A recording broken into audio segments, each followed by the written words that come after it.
Brace yourselves, Detroit. As the sun begins to set, two of Woodward Sports' brightest young stars will be taking the mic for a brand new show. Woodward Nights with Booner and Broder. The dog days in Detroit are over, and the boys are unleashed. Join in on the banter and hop on the bandwagon of the #1 night show on the internet. Tune into the Woodward Sports YouTube channel every weeknight from 8 to 10 p.m. Woodward Nights with Booner and Broder. Woodward Nights! We are back for another night of Woodward Nights. My name is Booner. We've got Broder right next to me. We've got Jalen in the TD booth as always. Yep. And we've got special guest. Very special guest. Lucas! Look, he's pumped up. He's ready to go. Guess what just came in? What? Oh, I got the alert on my phone too. The ski mask. When I get home tomorrow, I'm going to morning. have 2 ski masks. Sitting on my front porch. You guys ordered them and they've arrived? Mine's delivered already. I Mine haven't been came home in yet. air sealed. I got mine from the gas station yesterday. Let's go. On the east side? We need to get Broder one. West side always, man. No, I can't wear one on Sunday. Oh, I'm just fair. going to be getting, I'll get clips of all you guys. What happens though if Broder shows up to the press box and every single insider or every single beat writer has a mask and Broder's without one? You should throw one in your bag. Yeah, you gotta have one. You should hang it out of the pant pocket. Just as a little extra swag? Yeah. Okay, just in case. Just to be safe. Yeah, I think to be safe, you should do that. Do you think everybody's going to be, literally the entire stadium's going to be in blue masks? Hell yeah. I think 20, all right, it sounds low. 20%'s a lot, though. I think 25%. I think I'd probably go more 60%. Oh, I don't know about half. Really? This is huge, dude. This is blowing up. And CJ Gardner-Johnson wants credit. He wants us to tell Amazon that he deserves to get paid off all this business. He needs a little royalty there. He needs a little bit of a royalty. Which is fair. That man, he single-handedly sold out Amazon and blue ski masks. Single-handedly. It's impressive. Impressive, dude. We got another great night planned. We got Thursday Night Football on. Hope you hang with us. Maybe mute that stream on the side on your TV. It's on Amazon Prime. We can enjoy Kirk getting blown up together. Exactly. The Vikings I going do have some 0-2. bets for you guys, too. Exactly. Jordan Davis throwing around Kirk like a rag doll. Darius Slay locking up Justin Jefferson again. Darius Slay in prime he always locks up Justin Jefferson, right? He does. Yeah, Justin Jefferson had I think 20 or 30 yards last year. He had, I think, 6 for 48. But either way, for Justin Jefferson last year, that was his second worst game. He His didn't get first 100. worst game was It against was very the Lions. Who locked him up the first game? Say that again. I think it wasn't just a Kuda locking him up, but they were bracking him pretty well. I think he literally only had a catch. Yeah, I don't think he scored that game either, though, right? I don't think he scored. I don't think he did. I don't think he did versus the Eagles either. I'm excited to see this game, though. I do have some bets in a little bit that we can go through before this game starts. I have for 3. sure. I have 3 bets that I put on. Not big bets, not best bets, but if you guys are going to be watching the stream and watching Woodward Nights, we can at least bet together and we can at least have some fun. Dude, let's do it. Let's do it. I'm pumped. Are there any fantasy implications in this game tonight? Whether they're for your team or just in general? Let's rattle off some of the Vikings and the Eagles. We obviously got Justin Jefferson. Kirk Cousins, I don't know if he's owned by someone. Usually in 12, 14-man leagues. Prime time. Kirk Cousins is owned by prime time and big games. That's his downfall. Don't give him. If Kirk Cousins is playing, I don't care if they're playing the Giants. I mean, we literally saw what happened when they played the Giants in the playoffs last year. Kirk Cousins shrinks if someone when those has lights Kirk come Cousins on. in their starting lineup this week, you should be banned from fantasy football. You should be banned. And so whatever Broder said, I can't say that Implications? word. That's a the wild word you're looking for? Tough word. Good job, buddy. But Jalen Hurts, I have Jalen Hurts on one of my team. On ESPN, it shows he's projected 23 points. Jalen Hurts? An insane. Because the Vikings defense sucks. I've never seen that big of a projection before. But I have him, and then in our Woodward League, I do have the Eagles defense. So I think that's a great defense to have versus Kirk Cousins in primetime. Fire. What about DeAndre Swift? Because I believe Kenneth Gainwell's out. I think Kenneth Gainwell and 100%. Rashad Penny. Both of them. Rashad Penny's playing, but he's banged up. Okay. He's not healthy. So is this a situation where our old friend here in Detroit, Mr. DeAndre Swift, does he have an awakening, a renaissance? I think it was 1 rush for 3 yards last game. I will say this. I was texting with the boys right before the show, Jeff and Lucas and Gentry. And I did put in there as soon as I heard what's his name's out, Kenneth Gainwell. I put a bet on for anytime touchdown DeAndre Swift. And this isn't an official bet, this next one, because I'm 2 for 2 on the year with these, and I'm only going to give them out on streams. This doesn't count as a stream, but a DeAndre Swift first touchdown score is like plus 1,100. Wow. So if he's the running back in Philly. Boone, I'll tell that with you. Yeah, let's go. I'll do everyone that. in the chat, if you guys put bets on DeAndre Swift first touchdown score and anytime touchdown. Andrew Jones in the chat had a good point. Is this considered a primetime game, Thursday night primetime? Yeah. Yes. 100%. Absolutely. And so we got Kirk 100%. Cousins in a primetime you know football what that game. You means, bet right? against it. Eagles -6. Minus That 10. line's too low. It needs to be like -10. Minus 10 for sure. They got humiliated. Do you Like guys the score that if you look at the box score last year, it seems like the game was way closer than what it was. Trust circle here, boys, real quick. Please, chat, What's up, Will? chat. Trust circle. Trust her. The way that the line's at 6.5, it's fishy, and I took the Vikings plus 6.5. Wow. I took the Oh Vikings. my God. I took the Come on, Vikings. Boone. But I don't know what it was, but it's just it shouldn't be 6.5. There's a reason it's 6.5. Wait, who's home, right? Who's home? The Eagles. Why is it 6.5? Right, minus 10 Why is for it- sure. Minus 10. Why Easy. is it 6.5? They know Minus something 10. we don't. The Vikings are going to be with the. It's going to be a possession game at the What's end. the They're gonna- path? What's the what? What's the path for the Vikings to do that? They're not running I don't the just ball. stay like they played in all of those one possession games last year. They're going to Yeah, be in but- another one here. They played in all those one possession games, but they played all those games with Delvin Cook, That's Darius Smith, fair. Adam Thielen. They just lost though at home. I think I truly think it ends up being like a field goal game. No. The line, if anyone in here in the chat, the line at 6.5, like you guys said, it should be at 9 or 10. Why is it at Easy. 6? They think the Vikings can. Vegas, bro. I don't understand Vegas. I don't know how they come up with their Like stuff. 80% of the public is on the Eagles. I would fade the public. 95. 95, fade the public. 98. Just keep fading the public. The only way, there's got to be an injury. That would be the only way for the Well, Vikings. the Eagles just lost they have like a bunch of dudes that are hurt. James tonight. Bradbury's out, but I don't care. That Eagles front seven is going to eat Kirk Cousins alive. You seen what JC was doing on that line, man? Jalen Yeah. Carter. I don't know, bro. Then they got Jordan Davis right next to him. And Fletcher Cox is there too. Then you got Hassan Reddick, Josh Sweat. Speaking of, I remember I had a note from yesterday that we never got to, but I don't know if Detroit Lions fans want to hear this, but in Week 1, Jalen Carter was the second leading. He came in second in PFF all defensive rating in the entire NFL for Week 1 with I a heard on the show, 92.1 overall grade, 77.3 in rush.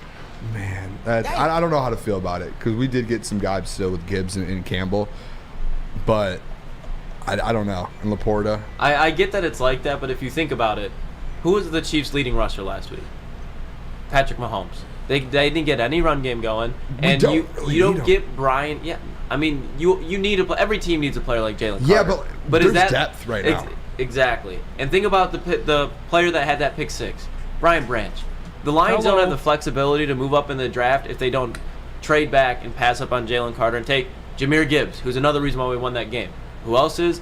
Sam Laporta. Who else is? Jack Campbell. So I understand where it's like, we could have Jalen Carter, but at the same time, we're loaded. We're absolutely loaded as far as rookies go. We are. Booner, real quick, tell Yes, the let me- people about Woodward and Main Street. Woodward and Main Street for all the inside scoops on your Detroit Lions. It is the Woodward and Main Show featuring Gabrielle D. Phillips, our own Matt Broder, Detroit legend Terry Foster. The episodes are 2 times a week, Sundays 8 to 9 a.m. and Tuesdays 7 to 8 a.m. for the most in-depth reporting and breakdown of the game. The all things Detroit Lions. Tune in to Woodward and Main. Those times right there on the screen there. Make sure you guys tune in. And Broder here, real quick, I'm gonna tell the people here, if you guys can hit the like button, that would be awesome. Share the stream. If you know people who like to watch sports, just tell them to come watch. This is gonna be the best night show in the state in the next couple weeks. We're gonna grow this thing to be a monster. But real quick, let me go over the rundown here so you guys know what to expect today. Right after this next break that we have in a little bit here, we're going to talk an exclusive video. We posted it on Woodward Sports a little bit ago, but Matthew Broder, beat reporter, went and got a video with CJ Gardner-Johnson talking about Detroit and some we'll save it. But we have an exclusive CJ Gardner-Johnson video from Woodward Sports that we're going to play in our next segment. Talk about that a little bit. We're going to talk about the NFC here. We got an NFC matchup on Thursday Night Football. We're going to go into that. Detroit Lions defensive line at 8:30, 8:45. We're each going to we have to criticize the Detroit Lions a little bit, so we're all going to pick one thing to criticize this team. We have to stay humble, right? We have to stay humble, so we're going to go break down one thing that each of us think they need to get better. Be humble. 9 o'clock, Broder was at the Ben Johnson Aaron Glenn press conference today. We're going to have some videos from that. We're going to go over some NFL predictions and season awards. Some Mike Evans and Chase Young talk to the Detroit Lions at 9:30. The rumor mill is swirling. It's swirling. It's exciting. And then I think we're going to do some mailbag to kind of end it here. I don't think I missed anything, boys, but we've got a packed show. No, you didn't. So I know we just started this show, but has anybody in this room ever been a victim of a hot mic? Like maybe we got a rookie. I know when I first started the sound booth, I accidentally left the mics on once. Have you been a victim of a hot mic? This is a question. One time, I don't know if this is a hot mic situation. One time I was texting a girl, and I had my boy help me send a text. The one time. And I accidentally screenshot to send him the text and say, hey, what should I say here? And I sent it to her. Oh, that's not Booner material. That's a hot mic situation. That's not a well-ironed oil machine. No, that was years ago. That was back in high school. That was a bad situation, if we're being honest. Don't want to ever be in that again. I can't even imagine that. Yeah, it was bad. I don't know how to explain myself. I don't know how to even answer that. Yeah, but you know who feels similarly? Maddie Glab. She's a reporter for the Buffalo Bills. She got caught a little red-handed talking to a fellow reporter while they were waiting for some Buffalo Bills player to come up to a podium for a press conference. She had some words for Mr. Stephon Diggs. Jalen, could you run that? I think they're trying for Steph. Steph and Micah is who they're trying for. Hey, there's no control over Stephon Diggs. Yeah. Dude's gonna do what he wants to do. Coming over there. Steph, get your ass. Nope. He'll look at my face and say, F you. How he treats everybody. So I do have. I'll let you go first, Broder, because you're the beat No, reporter. actually, I want to hear your opinion. Let me hear that. To be honest, and someone in the room, chat, tell me if I'm wrong. I don't think it's that big of a deal.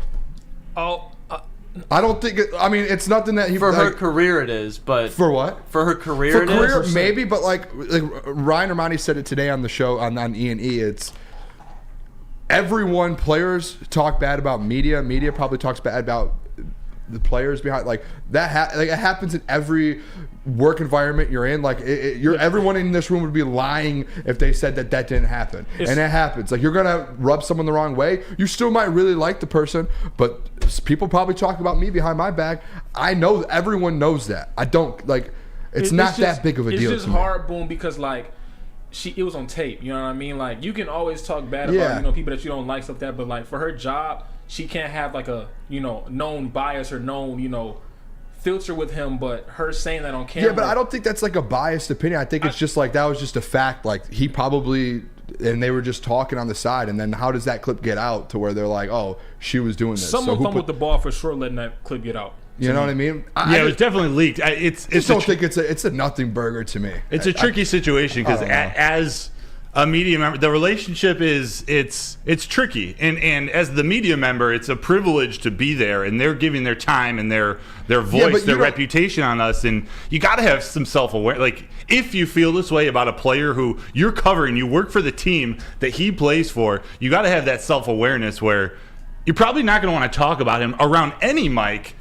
You probably shouldn't be saying anything, but okay, if it's your opinion, that's one thing. You got to know there's a mic on in front of you. That's the part to where it's like, how did it get leaked and what happened and why we're like, I do get it. You have to be aware of that. Yeah. But like Ryan Ermanni, like I don't want to take the word like out of, yeah. But like I just feel like it's like that happens in every every single job you have, it's going to happen. And I get that there's a mic around and there's a camera and that could get caught on tape. But I don't know. I just don't think it's like that big of a deal. I don't think she should lose her job. Like, she just said that. It wasn't like she just like was swearing and was going at him. Like, she was just like, I don't think she should lose her. It wasn't anything bad. I don't think she should lose her job, but if I were Stephon Diggs, I would never want to give my time to her again. And I work with her, and you work with her. Which is fair. Yeah. I mean, everyone has the right to do that. If you find out someone's talking behind your back, everyone has the right to be like, I want to involve myself. It is. The funny thing is that this all happened before Stephon Diggs came out and shared his top cornerbacks in the NFL. Don't play the video, Jalen. Can you just put the graphic up from Dov Kleinman? This is from the Von Cast, a podcast hosted by Von Miller of the Buffalo Bills. And Stephon Diggs, so actually, let me give a little bit of context. Stephon Diggs, just before this, had talked about if he switched from wide receiver to cornerback, that he would be a top 5 cornerback in the NFL. A, that's insane. And B, he then ended up going and putting his list of the top cornerbacks in the league and left out one by the name of Sauce Gardner. Hey, that's disrespectful to the city. I don't care.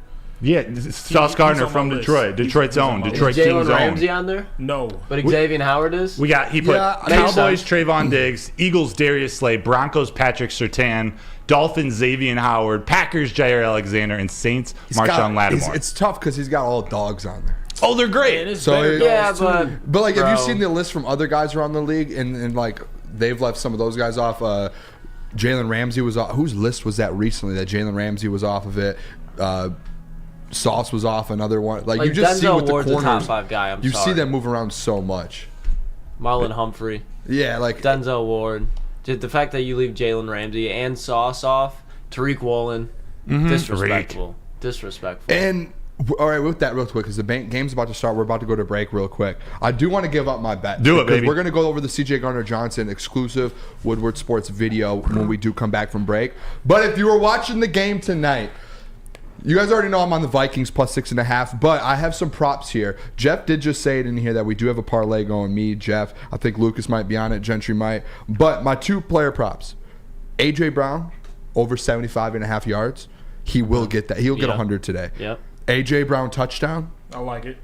And then you guys heard the DeAndre Swift kind of theory that we have here that if those guys are out, he probably scores a touchdown. Parlay that I have here with Jeff. TJ Hawkinson over 48.5 receiving yards. Eagles money line. A.J. Brown touchdown. Alexander Madison touchdown. That's what I have. Say it one more time. Let him cook. Alexander Madison touchdown. A.J. Brown touchdown. Eagles money line. TJ Hawkinson 49 plus yards. If you want to add another leg, I promise you, Devontae Smith anytime touchdown. That's money. Ooh, so many touchdowns. So at that point, we're taking the over, boys. Well, Devontae Smith is like their red zone demon. He's like the guy that they can move around anywhere. He'll route you up, and he can even go up and get it. He's a skinny guy, but his ability to high point the football is up there with anybody in the league. Skinny guys stick together. Coach Walk, I want to just throw it out there. He said, are we going to find out who Reggie is? I believe Reggie might be in the studio right now.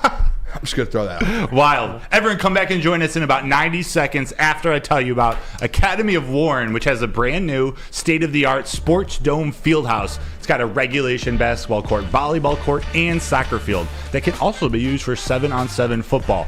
They have grades K through 8, AM and PM latchkey. They got small classroom sizes, Learning Street, a futuristic media center, and so much more that they offer. So why don't you go to academyofwarren.net where you can enroll today.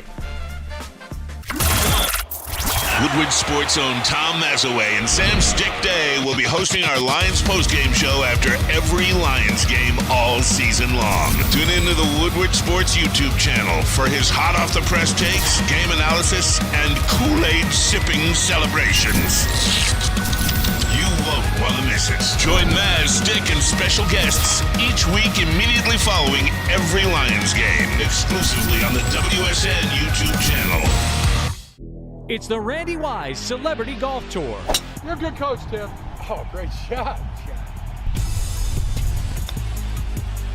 Some of the biggest names in Michigan sports, and some, well, not so much. Oh, yeah, baby. Oh, yeah, baby. Watch episodes at woodwardsports.com.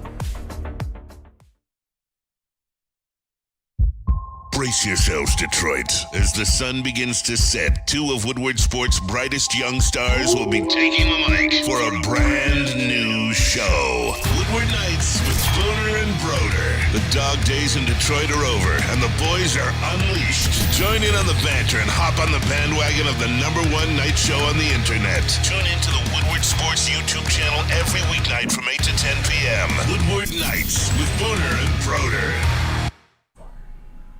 Call it all, landscapers. How would you like to landscape like a legend? Register for your chance for 4-time Stanley Cup winner champion. That's right, 4-time Stanley Cup champion Darren McCarty to work your crew for a day.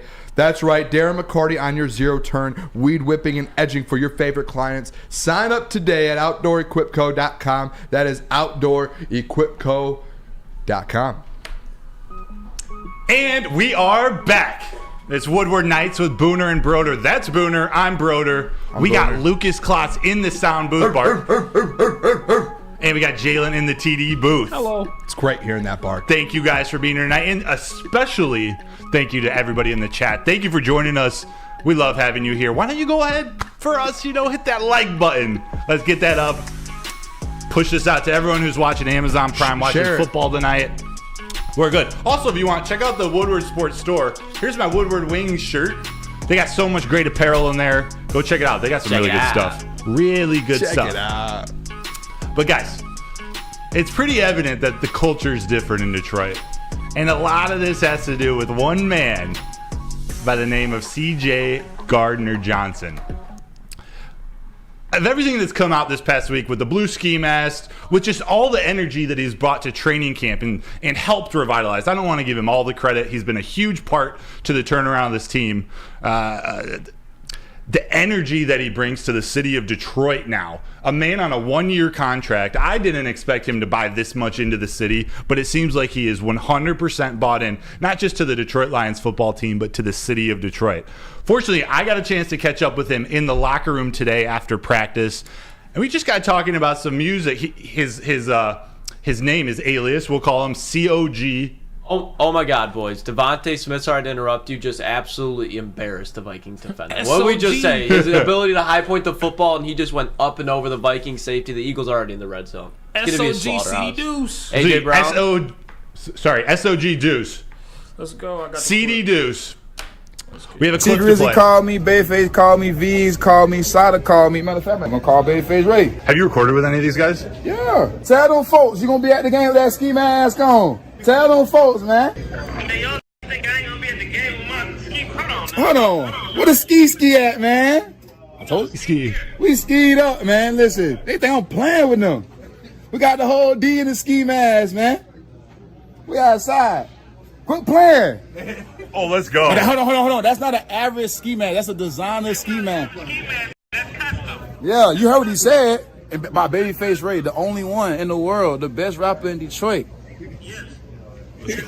And make sure the Woodward Sports put that best rapper in Detroit. Best rapper in Detroit. And quote by CD Deuce, Babyface Ray. Let's go. Mask gonna be on.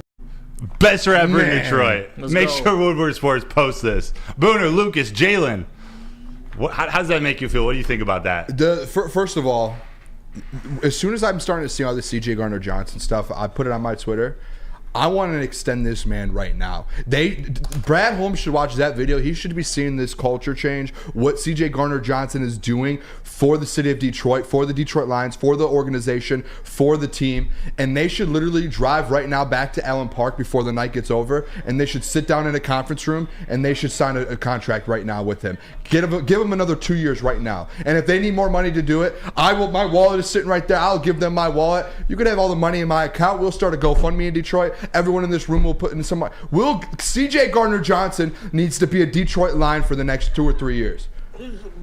Book it. He needs to be. They need to get that deal done right now. Go extend this man. Within 1 week of him already being a Detroit Lion, he's proven that he is all about Detroit, the city. He's about everything that we want. And that's a guy on every single championship team, they have a guy like him. That is our guy to have to win a championship is C.J. Gardner-Johnson. And I said it the other day, too. I did. Oh, just said that same thing. I said it sounded like you're about to go. It sounds like you're bringing up another point. No, I was just saying. I said it the other day. I said he's the heart of this defense. Like he is that. Like you need that type of guy to win a Super Bowl, and we need to keep him. He needs to be here without a doubt. So go back to Allen Park tonight, sign a contract. So by the time the show's over, he's extended. I got a pen if he needs it. Let's get back to that contract talk. But Jalen, I want to ask you: A, how do you feel about him calling out Babyface Ray as the best rapper in Detroit? Give me your honest opinion and just about the music scene. He named off a couple different rappers. I know you know some of them. What are your thoughts on that? No, it's a real, big thing for us. Like he's embracing the city, where we from east to west, wherever you from. Ray's been rapping for like over a decade, Team Eastside, all that type of stuff, man. So like for me, I love it because like that's my childhood. Like I grew up on that type of music, V, Sada, T, Payroll, Peasy, GT. I can name everybody. So him coming here, embracing that and showing love to the culture, that's all you need in, like, Detroit. Respect is not given, it's earned here. So once you got that, we got you for life. You locked in with us. So I hope he stays, man. I'm glad he's here. So for me, in the city, it's a big thing. Like if you understand the grit and the grind of the hustle, how we get down, it's a big blessing for him to be here. Also, I love seeing the professional athletes involved in the community in other ways than just the traditional community service things. That's nothing bad about any type of community service or community engagement that they're doing. But to see him ingrained, he's an artist himself. He's a rapper himself. He's a creative in his free time. He talks about when he's off the football field, he just likes making music. To see him dive into the history, Detroit is Motown. This is a city that's rich in history. It's just great to see him both come in and engage with the community in this new way and also bring his freaking talent to the team. Lucas, C.J. Gardner-Johnson on this team, what a difference maker, right? How do you feel about him coming to Detroit? And you guys can all go back and remember this. C.J. Gardner-Johnson was my number one free agent because it's not only how talented he is, but just the juice that he brings and how it radiates around the field. I can go back, especially in college, there was safeties. Every safety in college football, NFL, has some type of that mentality, and safeties are just crazy guys to be around. And when you have somebody that's just reckless and they'll do whatever it takes to win, and CJ's obviously one of those guys, that builds up the team because you're like, all right, fuck, if he's doing it, I can't let him down because he's gonna call my ass out. You know what I mean? So just that guy to have that presence in there, not only is he's only 24, 25 years old, but he brings the presence of a veteran. And to have that around the locker room with that talent, like you said, Broder, you can't put a price on that. We're getting him for $8 million fucking dollars. It's insane. And what's one thing, too, when we talked about the Detroit Lions kind of building to win a championship, the one thing we said was you need to build your young core and then bring veterans in to kind of make that locker room right and bring that presence. They picked the best veteran to do it. And on top of that, he's not even a veteran, though. That's the thing. He's not even in his prime yet. He's like in his fifth year. He's probably entering his prime right now. He's our age. He's young. He's 25. But he just played in a Super Bowl. You're bringing the perfect guy in. A guy that's, like you said, he's just getting in his prime. He's just starting that prime. He's already played in a Super Bowl. He's been, like, I did the math the other day because Catsbot was trying to say that he's not a winner. He's never won anything in his life. In the NFL, C.J. Gardner-Johnson on every team he's been on is like 55-20. He's won 3 division championships. He's won an NFC championship, played in a Super Bowl. All he knows how to do is win. He's been on all winning teams. That's the guy that you bring in to take the Detroit Lions from here to here. That's exactly what it is. And I just want to extend the guy. Because if we're going to go on this run the next 2 or 3 years, 4 years, this is the guy to do it. Weird. A player who's mature beyond his years brought into the Detroit Lions team. That sounds unique. He fits in so perfectly with. We got these young guys: Brian Branch, Jack Campbell, Jahmyr Gibbs, Sam Laporta. The list goes on. The other 4 draft picks that are talented players, but they were all captains on their team. They were all leaders. They were veterans. They were more veterans in college. They were more mature coming in. And C.J. Gardner-Johnson can not only speak to that, but he can also sort of tear down some of those walls. They're pretty straight-laced guys, the rookies. He can bring out their personality a little bit more. I can't wait. As good as Brian Branch is already, imagine once he really starts to let loose and show his personality on and off the field. I can't wait. That is a question too, and I guess around the room kind of can help answer this. But Brad Holmes has done such a good job at drafting that he's got Brian Branch on a rookie deal. Tracy Walker, I don't know. No, his deal is actually up next year. Who am I missing here? All the rookies are on rookie deals. They have all these rookies, and the thing is you're able to pay a guy like C.J. Gardner-Johnson now. And I know you're going to have to extend some of these guys and really give contracts to Panay and Hutch and Amon-Ra soon. But if you can get C.J. on a front-end deal and kind of give him a couple years, kind of like the Geno Smith deal, like deals like that, you can really build this team. And how good he's been at drafting, you're able to keep guys like C.J. Gardner-Johnson. Yeah, and not to talk about another man's money, but if he really does get into the Detroit hip-hop scene, if there are other avenues for him to make money for himself, to make revenue, maybe, and this is totally hypothetical, maybe he gives a little discount. I know I would never ask for a player to give a hometown discount or some special discount. Go get your money, but maybe Detroit being the music Motown, being the music capital of the world, maybe that can bring out some extra revenue for himself. Yeah, if you want to be somewhere and you enjoy being somewhere, and it seems like he genuinely loves to be in Detroit. It does seem like that. And for winning, and it's a good culture, and he's a part of that. Anyone would take a little bit less money. It's very true.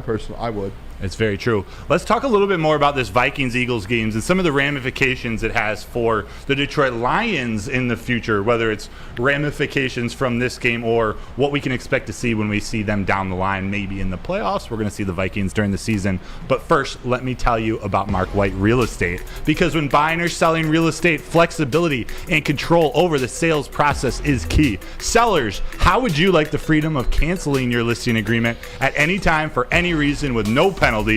That's exactly what you can do with the minute-by-minute listing agreement by Mark White & Associates. Try Mark White's risk-free minute-to-minute listing agreement today.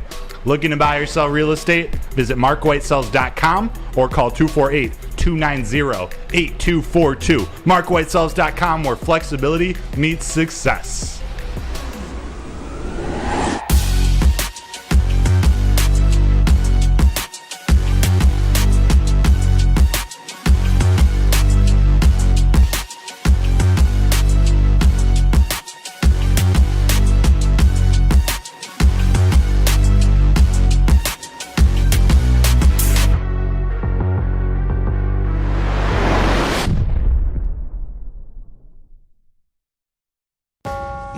Coming to Woodward Sports, Woodward and Main Street, the Woodward Sports Network Detroit Lions Show. Let's go! Catch Gabrielle D. Phillips, Matt Broder, and Terry Foster for all the latest news on your Detroit Lions every week. Only on the Woodward Sports Network YouTube channel and woodwardsports.com. At work and at home, we're there with smarter security solutions. Featuring complete automation with customized alerts and more. For over 90 years, we've been the company that's been counted on to protect what matters most, all with personalized service and care. Right now, for a limited time, receive a free video device plus free installation with a new home system. Guardian Alarm. We protect Michigan. Oh, just in time for football, Glorious Cannabis is dropping a new ice water bubble hash infused pre-roll called Honolulu Blue. It smells so good, it's like a whiff of the first playoff win in 31 years. It's a gassy, aggressive strain named in honor of the Detroit football. If you haven't had one of these ice water pre-rolls, you are missing out. They are so smooth. Find them at Dispo Dispensary, shout out, for 25% off online at gloriouscanna.com. Welcome back. I don't know if I was supposed to intro or Broder was, but welcome back to Woodward Nights. My name is Booner. We've got Broder here. We've got Jalen and Lucas Clock. Can we get a little? Hey, real quick, chat. Does the audio sound good? Because it sounds like scratching my headphone. Make sure real quick. A little bit. So we're not. I want to make sure everything's top notch. How's the audio, chat? Let's hear that. While we're waiting for that, Lucas, I give you a 9 out of 10 rating minimum. You're not an 8.5.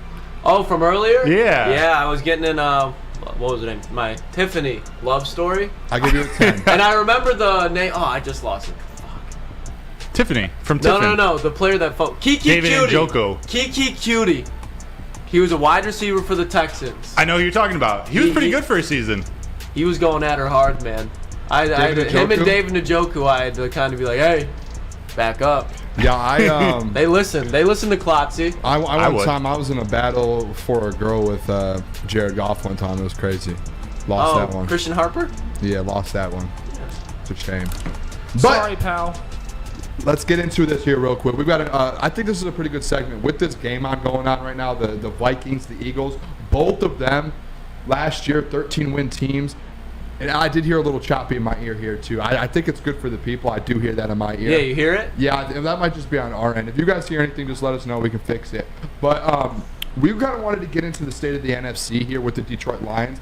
Being able to watch while we're physically here doing the show and see a 13-win Eagles team, a former 13-win Vikings team go at it, it got us thinking today, can the Detroit Lions get to that level? Like that level that the Vikings and the Eagles were at last year? Can they compete for the NFC with those? Can they go win 13 games? And that's kind of what we want to go around the room here and talk about that to see if we're able to. Can the Detroit Lions win 13 games and compete with the Philadelphia Eagles, seeing them now and watching them actually kind of go through that? Broder, we can start with you. I kind of want to get your opinion on this.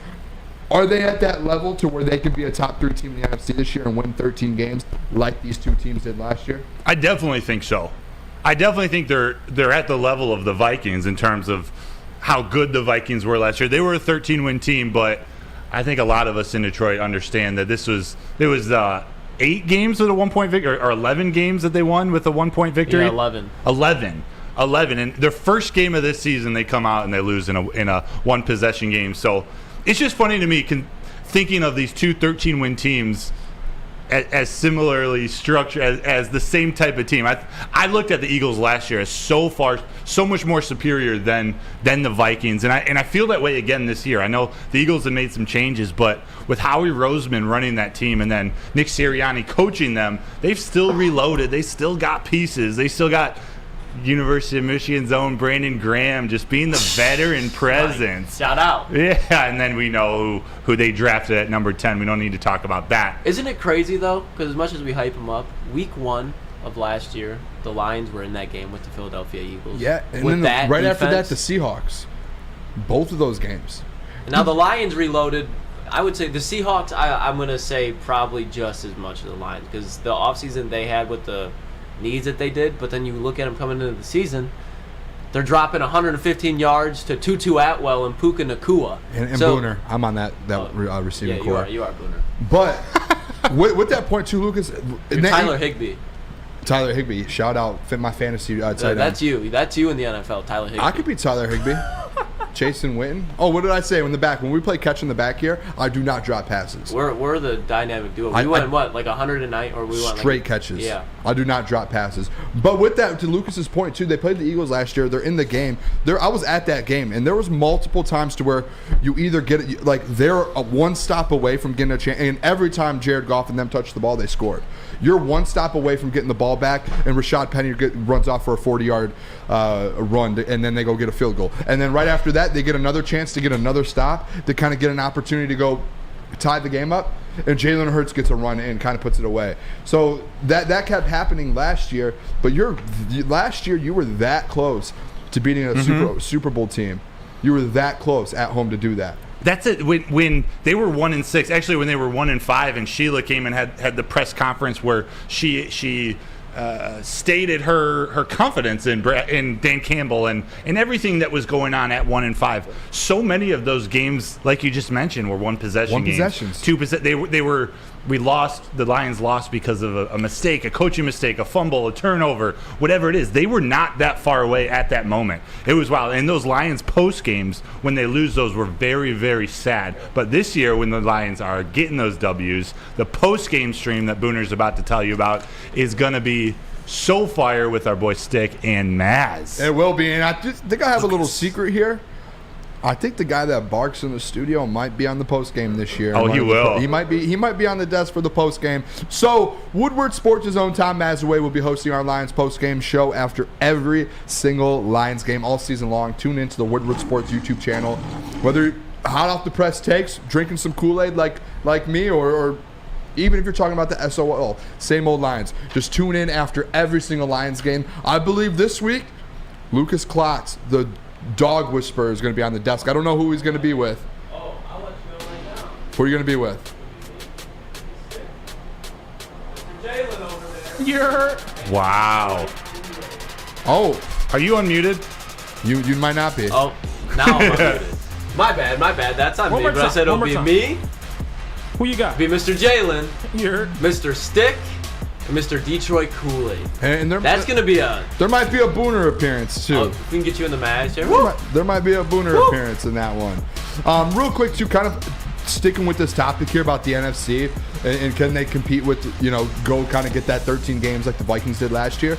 To what you just said, Broder, those games they lost when they started 1-6, obviously they all weren't one-possession games, but the Eagles, the Seahawks, the Vikings, those 3 games, the Vikings last year won all of their one-possession games. That was the difference of us going to the playoffs and the Vikings kind of winning the division. Was at the beginning of the year, we had 3 one-possession games, massive ones, and we just didn't get the job done. Mm-hmm. And one of them was versus the Vikings, where you take a win away. So that's the difference to me is this year, if you have to win those one-possession games. Have to. You have to do what the Vikings did last year. Maybe not every single one. You're not going. There's going to be sometimes the ball doesn't go your way one game. You have to win these one-possession games. So if you're in a one-possession game Sunday, go win the game. You can't do what you did versus the Vikings last year. If you need a stop versus the Eagles like last year, you go get that stop. C.J. Gardner-Johnson, Brian Branch, Jack Campbell, Aiden Hutchinson. You have the dudes to do it. Now go do it. That's the difference from 9 games and 12 games. It's true. Broder dropped his mic with that one. It's so true. And those are 3 playoff teams, too. Those 3 teams you named, they're playoff teams. And the more we think about it, now we can't watch the game. We're not watching Prime, but we're getting updates from Lucas and a lot of you guys in the chat. And I remember seeing one from Kalamazoo, also Jack Carrington, Coach Walk. Looks like Philly is actually playing really bad, and their offense looks terrible. They lost Shane Steichen. Shane Steichen, right? He's now with Indianapolis. They lost both. Give them time, man. This Vikings front 7 is just going to get worn down by this Eagles offensive line. It might take them a second. They looked a little rough against New England. Do you guys want? I'm still confident that Philly blows this one up. Do you guys want to say it? What? Do you guys want to say it? Say it. Booner, you're right. Fuck no. All right, we'll see. I'm fading Booner tonight. All right. For the spread. Everything else you were saying, like the Eagles money line, the parlay sounded clean. Just as far as the spread, I'm not taking it. It's off to a bad start. And also, Lucas, did you see we had a show the other night, I'm not expecting you to have seen it, but I was talking about the Vikings.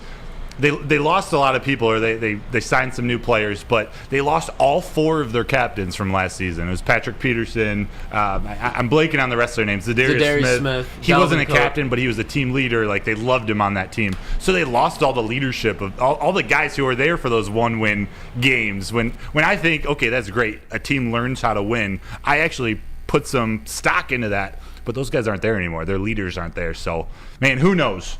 Who knows? I definitely think the Eagles will be back. It's weird seeing their offense doing this, but again, they lost both their coordinators. I did try to warn everyone on the Monday or Tuesday show when we went around the NFL. I did mention that they did struggle versus the Patriots, and they had a lot of opportunities to kind of put that game away early and blow and just not even worry about the Patriots, and they just kept letting the Patriots back in, kept giving them a chance. Yeah, but if you're the Eagles from last year, you just finished that game, and obviously they won the game, but it just looks like a little bit of a different Eagles team. They did lose a couple pieces, like we just keep talking about in Detroit right now. The energy CJ. And the kind of the leadership of C.J. Gardner-Johnson. At the end of the day, the Philadelphia Eagles lost that. They had that on their defense. We took that from them. So that's a piece of their defense that now we know how big of a piece it is. That's a huge piece out of that Eagles defense. And then when it comes time to play the Eagles, the Lions have a kind of a little look inside the Eagles locker room because the guy that was practicing against all of them last year. I love how you said we took him from the Eagles. You think Brad Holmes was wearing a blue ski mask when he made that call? I forget who the story was from, but it highlights Brad Holmes. It was every night on his drive home for like the first couple weeks of however long it took, he would get on the phone with C.J. Gardner-Johnson's agent and just keep checking in. He just kept being persistent. I believe he didn't even think they had a chance at him at the beginning of free agency, and all of a sudden things happen in Philly. Things get a little weird. There's some contract things that fall through. They got to pay some other players. And weird, C.J. Gardner-Johnson's a little pissed off, and he wants to go sign with Detroit on a 1-year deal. We couldn't be happier, man. I never thought about it in the way all the thoughts I've had about how good the Eagles are going to be this year. I never thought about how much that they lost with C.J. Gardner-Johnson, all that energy, all that intensity that I've seen on the Lions practice field. I didn't even put that into the ether that, man, the Eagles are losing that. That's such a good point, Booner. Yeah, I mean, it's huge. And like Lucas said, that's a team. It's not like it's just some random team in the AFC or just some like a team that doesn't compete. That's a team that you could possibly see in the conference championship. Yes. They might be coming into Ford Field, or you might be going to play them on the road. I want to go into Philly and win. I would love that. If the Lions went into Arrowhead and won, villains. Imagine though, an NFC Championship game at Ford Field. Imagine. I'm breaking the my bank. God. I'm robbing think somebody about that. with a We blue have like a ski 1 or a mask. 2 seed. I'm breaking the bank. Like, I'm breaking the whole bank for those tickets. I'm not joking. We'll do the live stream from inside Ford Field off our phone. Oh, that would be one of the best days of my that Kansas. I said it on the stream last week. That Chiefs game on the stream, it was just one of the best days of my life. We have that Kool-Aid video that I did. It was just like, this was a top 5 day of my life. You got a lot more of those Kool-Aid videos to go, Booner. I've got a lot more. I'm gonna do those every single win. I might do them on losses too if there are a couple. I'll figure something out. I'll have some content for you guys. One of the reasons I think C.J. Gardner-Johnson is going to have a big year, get a ton of interceptions, because of the Detroit Lions defensive line, which we're going to tell you about.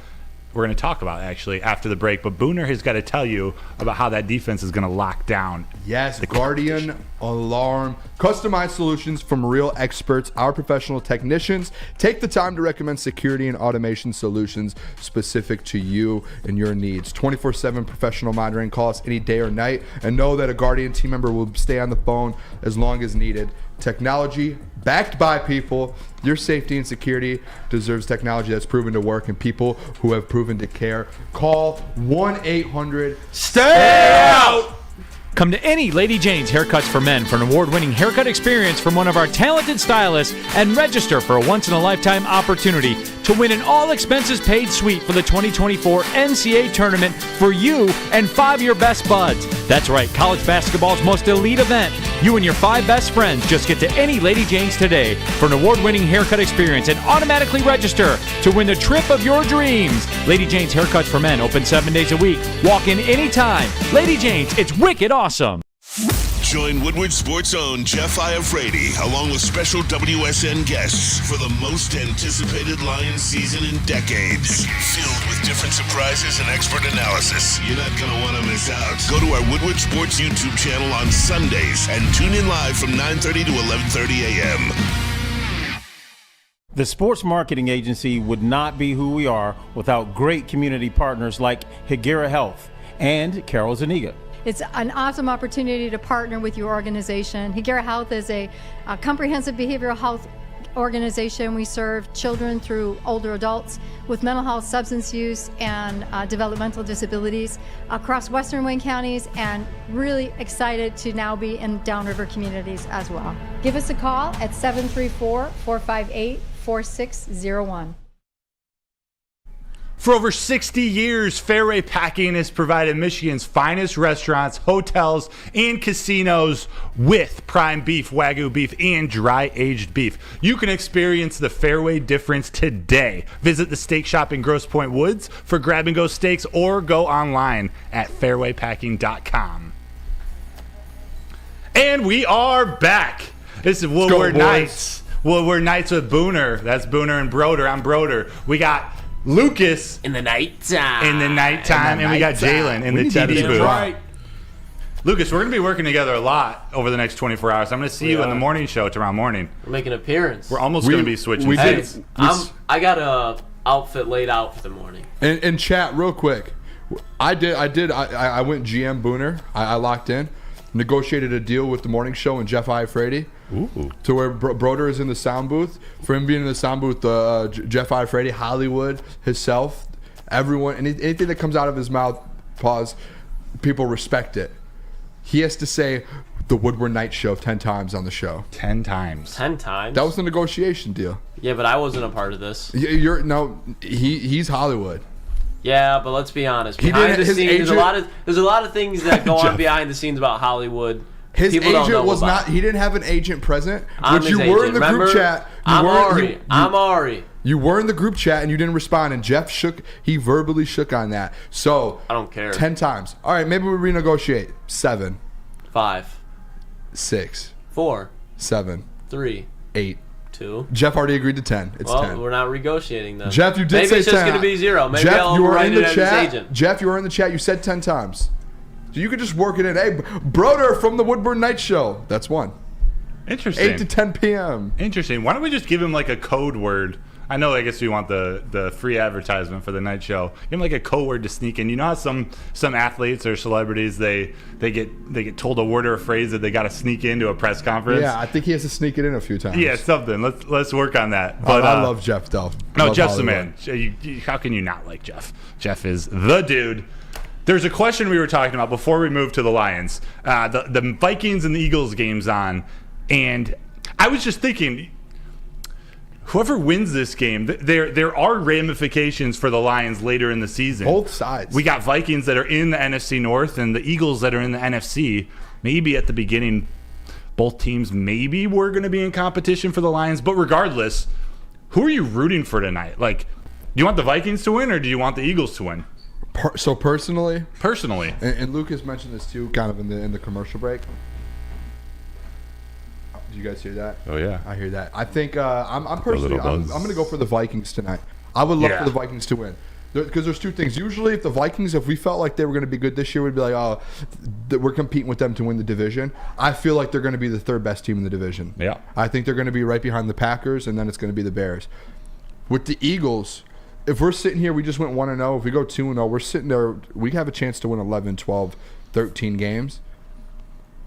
You want the Eagles to lose every single game. You want the 40. You should be rooting against the 49ers. You should be rooting against the Eagles. Every single team at the top of the NFC, we should be rooting against, so we can get home field advantage and potentially a first round bye. If you can get that first seed and actually get that first round bye, because now in the NFL playoffs, it's only that first seed that gets a bye. Yes. That's massive. This is one of those nights we have to be rooting for the Vikings. And as hard as it is, it's a stretch. I'm still not. It's a stretch. Like the Eagles probably win this game.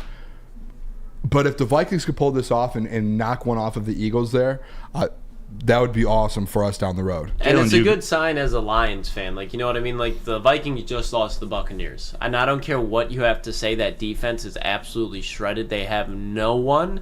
Eric Kendricks, the veteran presence for the linebacking core, gone. Delvin Thompson and Zadarius Smith, the veteran presences for the defensive line room, gone. Patrick Peterson, besides Harrison Smith, gone. The veteran in that cornerback room, gone. Adam Thielen. I understand Justin Jefferson's there, but he was the veteran in that wide receiver room, gone. Delvin Cook, the veteran in that running back room, gone. They don't have anybody to compete. So the fact that if you see the Minnesota Vikings beat the Philadelphia Eagles, you got to be pretty damn optimistic about that, because you're like, wow, the Vikings aren't that good.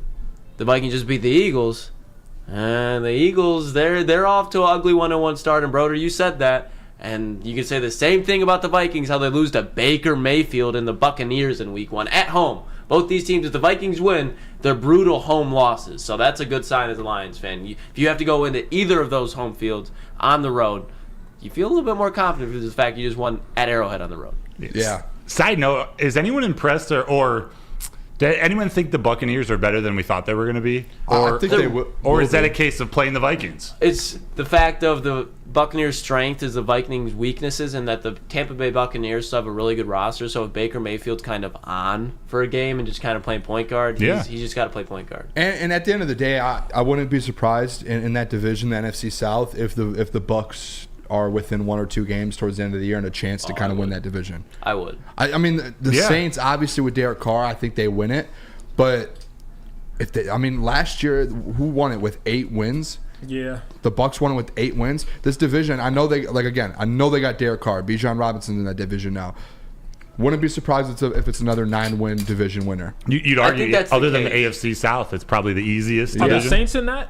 Pardon? Saints, Falcons, Panthers. The Saints will come out of that. I think the Saints will. Saints are going to run away with that. You wouldn't be surprised after seeing Baker and that team. You wouldn't be surprised if they're at 7 wins and they're a game back. You're not wrong there. I think they're like a 6-win team. So for you to say 7, I'm not going to be like, oh, what are you doing? Yeah, like there? they're going to be Vikings, 1 or 2 games that. off of that division. But the thing is, for the Buccaneers' sake, think about it. You got Mike Evans. He's not going to re-sign. They've already kind of come out and said that. So after that, you got Chris Godwin, who's kind of a veteran. That defense, you got Levante David, veteran. Devin White, he's there. I believe he just re-signed, so you're going to have him. But they need a quarterback. That's obviously what they need. Are you really going to try to win 6-7 games when you can kind of be like, we can get Caleb Williams, Drake May, et cetera, J.J. McCarthy. Like, if J.J. McCarthy went there, like, you can say what you want, but they'd probably win 7-8 games with him as a rookie. If I'm the Vikings and I lose 4 out of the first 5 games, 5 out of the first 7, I'm taking for Caleb Williams. That's what I'm saying. But the whole thing with Caleb Williams is, will he come out? But if Tampa Bay's sitting there, I think he's feeling a little bit more confident than compared to Arizona. That with Tristan Wirfs, and they have a decent offensive line. And Rashad White out of USC. Rashad White out of USC. Yeah, I bet he's wanting to see Mike Evans resign. Shout out Rashad White. He's one of my running backs. Oh, cool. And shout out Trey Palmer, by the way. I've been kind of talking about him, the wide receiver out of Nebraska. He was tearing them up in the Tampa Bay starters in training camp, and he had a touchdown first week. That dude's going to be a guy that's a real player in this league, and just remember the name. He went to Nebraska. I went to the Nebraska and Purdue game, and him and Charlie Jones were going off. Shout they out were just Nebraska. going tit for tat, bro. It was like, bro, I didn't know who either of them were. Home of Will Compton, Nebraska. Busting with the boys. Shout out, no free shout out. Remember the name, Trey Palmer, man. He's a stud. Trey Palmer, the Nebraska Cornhuskers. I always remember, and here we go, I'm going to age myself again, call me daddy. 40-year-old Broder. No, Eric Crouch. You guys remember Eric Crouch? He's a quarterback for Nebraska. What? How old are you, Broder? 40. I'm 33, I think. Oh. What? Eric Crouch in Nebraska. Yeah, right. I'm not that old. Boys. Yeah, shocker. Sure. Kids. You don't even know where I'm going. Eric Crouch, he almost won the Heisman. He was a little 6-foot white boy who could run. He was sick. Can we just make a statement real quick? Broder's basically the same distance from 40 than I am to 30. And by the way, Jalen Carter just blew Alexander Madison up in the backfield. He just destroyed him in the backfield, literally. Jalen Carter just looked like a monster. Jeez, man. But we got Brian Brand, Sam Laporta, Jack Campbell, Jameer Gibbs, so we don't care, baby. We've got What's pride, trust, and Brad? We've got a great rookie class. Including Broderick Martin, who is a featured member who hasn't seen the field yet of that defensive line. And that's where we're going to take this conversation now to that defensive line. Are they good enough as is to compete for a Super Bowl, to help this team get deep in the playoffs, or do they need another piece? Right now, they've got Aiden Hutchinson, a budding star, at the edge position. We got Ali McNeil. Benito Jones is the starter. We do expect to see Bugs, Levi Ozarike, more defensive tackle step up, maybe Broderick Martin, but right now we got Ali McNeil, who had a very good game, by the way, against the Chiefs, Benito Jones, and then we got Charles Harris, John Kaminsky. We got James Houston coming off the edge. We got all these pieces, and they seem very reliable. They seem like they have their strengths, and they seem like in this first game they played to their strengths, and it turned out, other than a few scrambles by Mahomes, it turned out good for them. But as we move further into this Lions season, and we're going to get another test with a semi-mobile Geno Smith, is this defensive line enough, or do they need to go out and add another piece? I wouldn't say they have to add another piece. Like, if they did, I feel like that would just be a luxury at that point. And we do have later in the show, we did have some of the rumors of some different pieces that the Lions could potentially add, and some kind of odds with that. Is this a Super Bowl defensive line like Eagles defensive line last year, or the Chiefs? No, I wouldn't say it's like that level yet. The potential for it, I would say, yeah, they could easily get to that. Like, Hutch could be one of the best defensive ends in the league this year. He could turn into that. John Kaminsky is one of the key pieces to this defensive line. He is that guy. And one thing kind of with this defensive line that I noticed last week, and when I texted you about it, were some of these guys that kind of weren't even dressed and made that roster, because they have so much depth on this defensive line. They can pick and choose who they want in what spots. To think that the opening game of the season, Bugs is going to be on the bench, he's not going to be on the active roster, is crazy. He was important. And it seemed like it was just more of a strategic play versus the Chiefs. Like, this is how we feel. Obviously, Benito Jones might have had not a better camp, but they felt like he was better in that position versus the Chiefs. That's how I took it. Maybe I'm wrong. You're in the building all the time, but that's how I took it with all the interviews, the way that it came out, the way Dan Campbell just said, hey, listen, we're going in with these guys. This is the scheme we put together on defense, and this is what we're going to run with. And Bugs just isn't part of that. Maybe he will be this week in different game plans. Aaron Glenn came out today and kind of talked about that. Was every single week's going to be different. We're going to have different guys out there, different schemes versus every single team. It's completely different. So the fact that like Bugs might be active and he might have a huge game this week, who knows?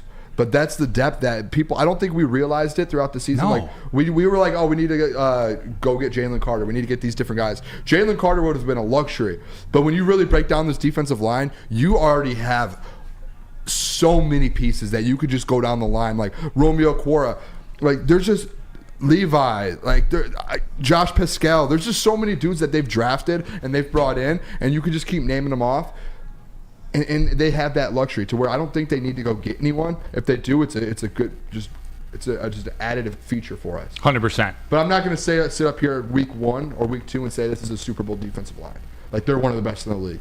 I think we can all agree that they're not. Yeah, and that's why, at least for me, I'm kind of on the fence because I do think the Lions, if you look around the other teams in the NFC, Dallas, San Francisco, the Eagles, they all have dominant front sevens. And, I mean, Eagles, 49ers for sure have a solid offensive line. Dallas, they have stars and then holes when it comes to the offensive line. Yep. But when you just stack the Lions up, they are by far, I mean, it's kind of like there's a little bit of a gap before the Lions' defensive line catches up with the rest of them. So is it a need? That's where I kind of I look at the linebacker core and I'm like, am I in love with that yet? And I'm like, no. So in my opinion, yeah, the Lions, if they want to go to the Super Bowl, not host a playoff game, win a playoff game, and then kind of see what happens. If they want to make the Super Bowl, they need to add something else, either the linebacking core, which I don't think they'll do, a defensive line, whether it's a defensive tackle or defensive end, I still think they need to add another piece. I think if they don't do it in the regular season, that's going to be like step A of next season in the offseason. To address that. But let me ask you this question then. Because I think, like you said, Lucas, that was basically I think we're in agreement that they don't have that Super Bowl type of defensive line, especially versus the offensive lines you have to go up against in the playoffs. I still think there's a chance this year that some of those guys turn into that.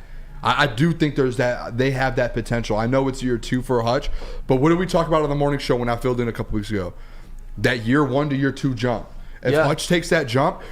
I mean, in the NFL, you just need one. Like, look at 49ers. Nick Bosa's that defensive line. They have dudes, but Nick Bosa's kind of the front of that, and he's the leader of that. Hutch does that. He makes everyone around him better. Let's keep this conversation going. I got a follow-up question for you, but do it after you tell the chat about Planet Fitness. Yes, Planet Fitness, because you know what? Your boy Booner's getting the black card this week. I haven't went and picked it up yet, but I need to get out there and go get that. Planet Fitness is the home of a judgment-free zone where anyone, and I mean anyone, even myself, Booner, can feel comfortable and work out on their fitness goals. We are here to help you build a lasting, active lifestyle. At Planet Fitness, you will experience squeaky clean gyms that has a ton of equipment, full body workout in just 30 minutes with the 30-minute circuit, and all memberships include fitness training. For more information to join today, or visit your local Planet Fitness or www.planetfitness.com. By now you know me, Christina Gennari, as the obvious choice in real estate. And you know my website, soldchristina.com, as your #1 resource for buying or selling your home. Myself, along with my amazing staff, pride ourselves on making your home buying and selling experience a relaxing and easy one. Come see why we are the obvious choice. Christina Gennari at soldchristina.com, the obvious choice in real estate. Brace yourselves, Detroit, as the sun begins to set. 2 of Woodward Sports' brightest young stars will be taking the mic for a brand new show. Woodward Nights with Booner and Broder. The dog days in Detroit are over, and the boys are unleashed. Join in on the banter and hop on the bandwagon of the #1 night show on the internet. Tune into the Woodward Sports YouTube channel every weeknight from 8 to 10 p.m. Woodward Nights with Booner and Broder.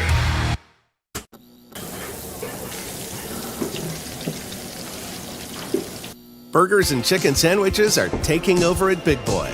Try our new pretzel bacon cheeseburger. Turn up the heat with Bob's Hot Chicken Sandwich. Upgrade those regular fries with our chili cheese fries or loaded baked potato fries. Hit your sweet tooth with funnel cake fries or Reese's chocolate peanut butter thunder cake. Load up on all your favorites today at Big Boy. What could be better than watching celebrities like Braylon Edwards and Darren McCarty play golf?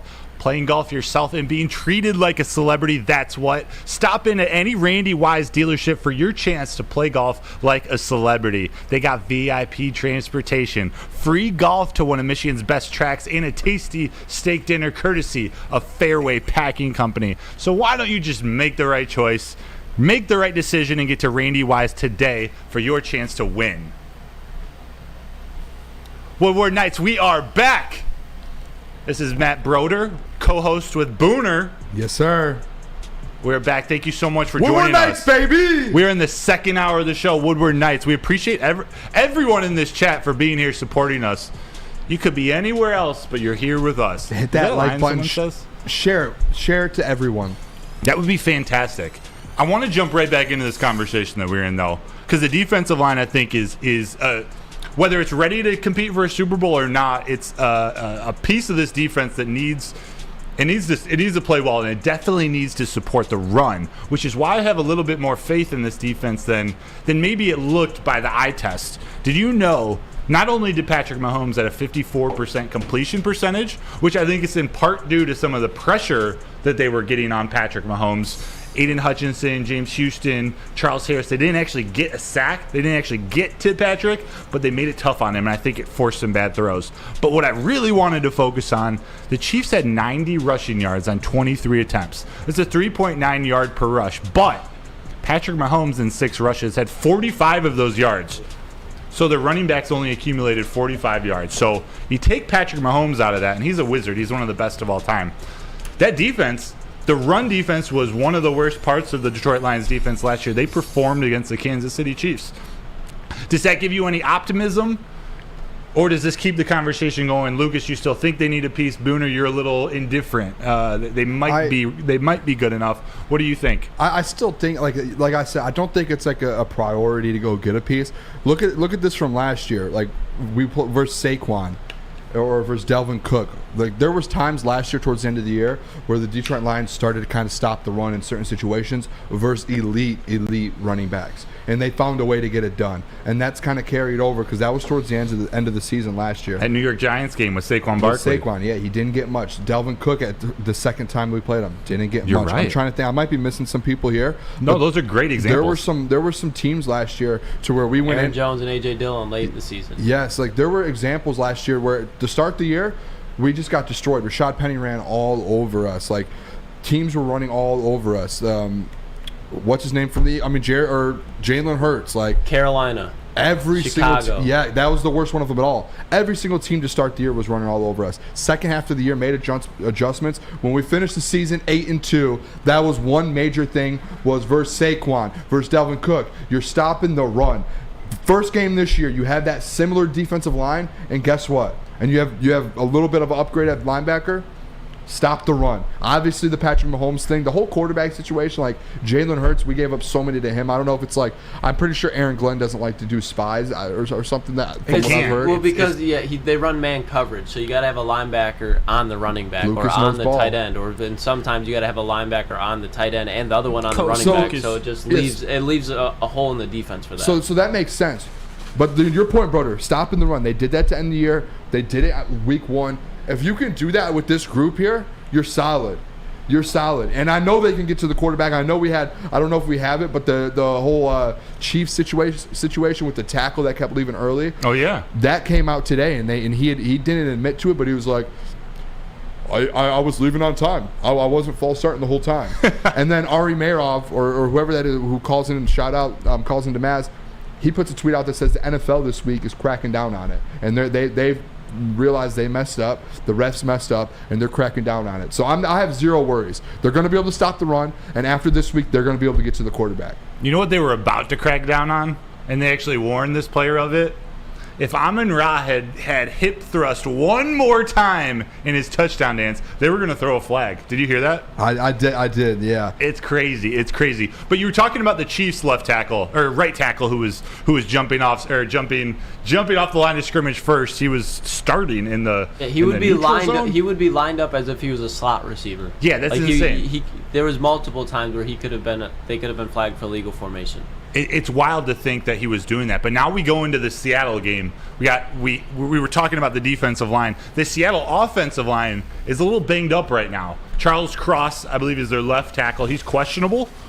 And their right tackle, I'm blanking on his name here right now. Abraham Lucas. Abraham Lucas, you remember his name. He's out. He's ruled out. So they're going to have likely 2 new tackles. Jason Peters is signed, but he's likely not going to be ready by Sunday. So Aiden Hutchinson, Charles Harris, James Houston, John Kaminsky, maybe Romeo Okwara gets in the game. Do you think these ends, do you think these edges, and do you think these outside linebackers are going to feast? I personally, I do. And I do have a stat from last year. I don't think anyone's realized it. Or let us hear it, Flannel. It's not a Flannel stat. Flannel, he'll go on a nice little stat. Did you guys see him go off this morning? Yeah, crazy. That was, I love Flannel so much. Those are some of my favorite rants there. But guess how many sacks the Detroit Lions had versus Seattle Seahawks last year? 0? Donuts! Wow. Zero sacks versus Geno Smith and the Seattle Seahawks. 0. Last week, guess how many sacks they had versus Patrick Mahomes? 0. This week, Sunday, they sacked Geno Smith 5 times. There will be 5 sacks. I'm going to find the bet, and tomorrow when we go over the Booner bet segment, I will have that in there. They will sack Geno Smith at least 5 times tomorrow. They are going to feast. Aiden Hutchinson, 2 sacks. James Houston, a sack. Kaminsky, a sack. These guys are going to have a field day tomorrow, or on Sunday. I know it. Let me kind of, and you're not wrong. Bring me back to earth. No, not even that. But I'm going to give you another reason to be excited. So all the reasons you just brought up, the Seattle Seahawks are thinking exactly the same things you were thinking. They're going to double team Aiden Hutchinson. They got to worry about James Houston off the edge. They got to worry about John Kaminsky off the edge when it comes to the run game. So who do you think that's going to leave wide open in the middle? Mr. Aleem McNeil. Aleem McNeil is going to have a game because he's going to be the last guy they're thinking about. Obviously, they can game plan for him, but if he doesn't, then I expect a Mr. Josh Pascal. I think the guys inside are who are going to be like, holy shit, just because they have to worry about Aiden Hutchinson because both their starting tackles, Charles Cross was one of the biggest guys that gave Aiden Hutchinson trouble last year. So they're going to be over game planning for Hutch. They got to think about, all right, when Hutch gets tired and they bring when Charles Harris gets tired and they bring James Houston, we got to worry about him because our tackles have never had to block a guy like him before. So they're going to be game planning for the edges. I expect a big game from the guys inside. With those offensive linemen hurt too, that's a huge advantage for this Detroit team. Like, huge, especially when week 1 you have 0 sacks, you know they're hungry, and now you're going up against a beat up offensive line. They will feast. Yeah. And by the way, too, I know we talked about DeAndre Swift anytime touchdown. If you guys are watching the game right now, he's cooking, boom. He got tackled at like the yard line, like 1 inch, and they just tried to quarterback sneak with Jalen Hurts. So they better give him the ball. They better give Swift the ball here. We'll see. Tell them about the Lions pregame show. Why don't you? Yes, the Detroit Lions pregame show, Woodward Sports Lion pregame show returns for another season of Lions football. Look at that. Jeff Iafrady will be hosting it weekly with special guests on Woodward Sports YouTube channel. Whether you're sipping Kool-Aid or kicking and screaming about the same old Lions, don't want to hear that at all as well. You will not want to miss this show. Right before every single game, I believe this week it starts at 9:30. Join us all season long for action-packed Lions pregame experience on the Woodward Sports YouTube. Love to hear it. And Lucas, I like that point about they're going to be focusing, they're going to be doubling on the outside, so it leaves that open in the middle. Their center, Evan Brown, former Detroit Lion, is actually their best offensive lineman, which gets me thinking that they're going to rely on him to single team McNeil. They're going to let him go without help, and they're going to let the tackles have those help. What games did you guys bring up last year? Pardon? What games did you guys bring up last year? New York? The games against the Packers, especially late in the season when Isaiah Bugged, especially 8. I think we're going to see a game a lot like that. Now, I think Hutch is still going to eat just because of the players that are going to be blocking against them. But I just think it's going to be more of a dominant game from the inside. I think they're going to have to do a lot of quick screens to Kenneth Walker, kind of pitches to the outside. But then guess who you got there?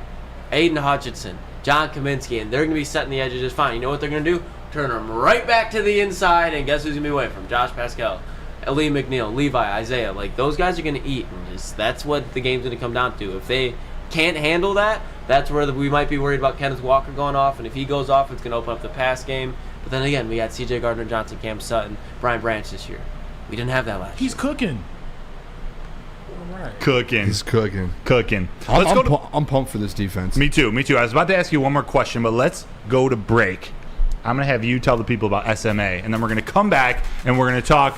We're going to have one more segment on the Lions. We're going to talk criticism. So I'm going to see if you want to give them a little bit of criticism. Got to critique them a little bit. There's so much hype that we have. We're so positive. Someone's got to critique them. We do. So we're going to do that when we come back, and then we're going to go through a couple of these press conference videos. Booner, tell them about SMA. SMA, the sports marketing agency, helps spread awareness about mental health and substance abuse. Their podcast, This is the S Word, helps fight the stigma about seeking help. If you or someone you know is struggling, head to thesportsma.com. Now, coming to Woodward Sports, Woodward and Main Street, the Woodward Sports Network Detroit Lions show. Let's go! Catch Gabrielle D. Phillips, Matt Broder, and Terry Foster for all the latest news on your Detroit Lions every week. Only on the Woodward Sports Network YouTube channel and woodwardsports.com. Have you ever argued with your little brother? How about some random guy you're stuck in a room with for an hour? Flannel Sam and Spencer Raxter are at each other's throats. One Spartan alumni and one Walmart Wolverine are locked in a room with nowhere to hide. You're welcome. Whether it's go blue or go green, you can go to woodwardsports.com for all the action. Coming soon to a device near you. Woodward Sports' own Tom Mazaway and Sam Stick Day will be hosting our Lions postgame show after every Lions game all season long. Tune into the Woodward Sports YouTube channel for his hot-off-the-press takes, game analysis, and Kool-Aid sipping celebrations. You won't want to miss it. Join Maz, Stick, and special guests each week immediately following every Lions game, exclusively on the WSN YouTube channel. Do you have football on the brain? Fall ushers in college and professional football, and this year is going to be awesome. Fall's also a perfect time to shop for your home and auto insurance, so shop it like a pro at Swiss Insurance. They cover Woodward Sports, and they should be covering you too. Ask for Market Swiss Insurance today at swissins.com or call 248-800-4177. Woodward Nights is back. Welcome back, boys. In the nighttime. Yes, football. Football. Everyone, if you could do us a huge favor and hit that like, let's try to get to 50 before 9:30. That would really help us out a ton. We're going to dive into some more Lions, and I think at 9:30, we're going to just open it up to the NFL. Booner and I have some predictions to make before it gets too deep in the season. We got to let you know. We do, yeah. We got to let you know who we think is going to win MVP, Offensive Player of the Year, all that good jazz. We had that ready last week when we first opened the show and it kind of started, but then it was...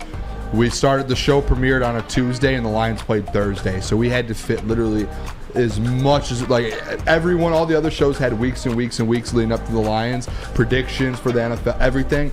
We had 2 days to fit everything in. Squeeze it all in, and we did it. But we just have some more predictions and stuff that we didn't touch. It's true. It's true. So Booner, all this hype, we've been so positive for all 6 episodes. We haven't said a ton of negative stuff. If you were to nitpick a little bit, if you were to look at the Kansas City Chiefs game or anything you've seen this offseason, is there any part of this area, any part of this team where you would give some criticism to? It's actually tough. It puts us in a weird spot because we want to be able to kind of criticize and push and shove a little bit. The only thing I can really take out of that game, and I think everyone agrees with me, and a lot of people, Lions fans, can probably say the same thing, is last year your offense was a top 5 offense in the NFL. You expected that, and I do get that you went up and played against Kansas City Chiefs on the road, defending champs. Spags is the defensive coordinator, the best defensive coordinator in the NFL, but your offense only put up 14 points last week. You're supposed to be a top 5 offense in the NFL, and you only put up 14 points, and I get situationals. Yes, I get it. And you still won the game.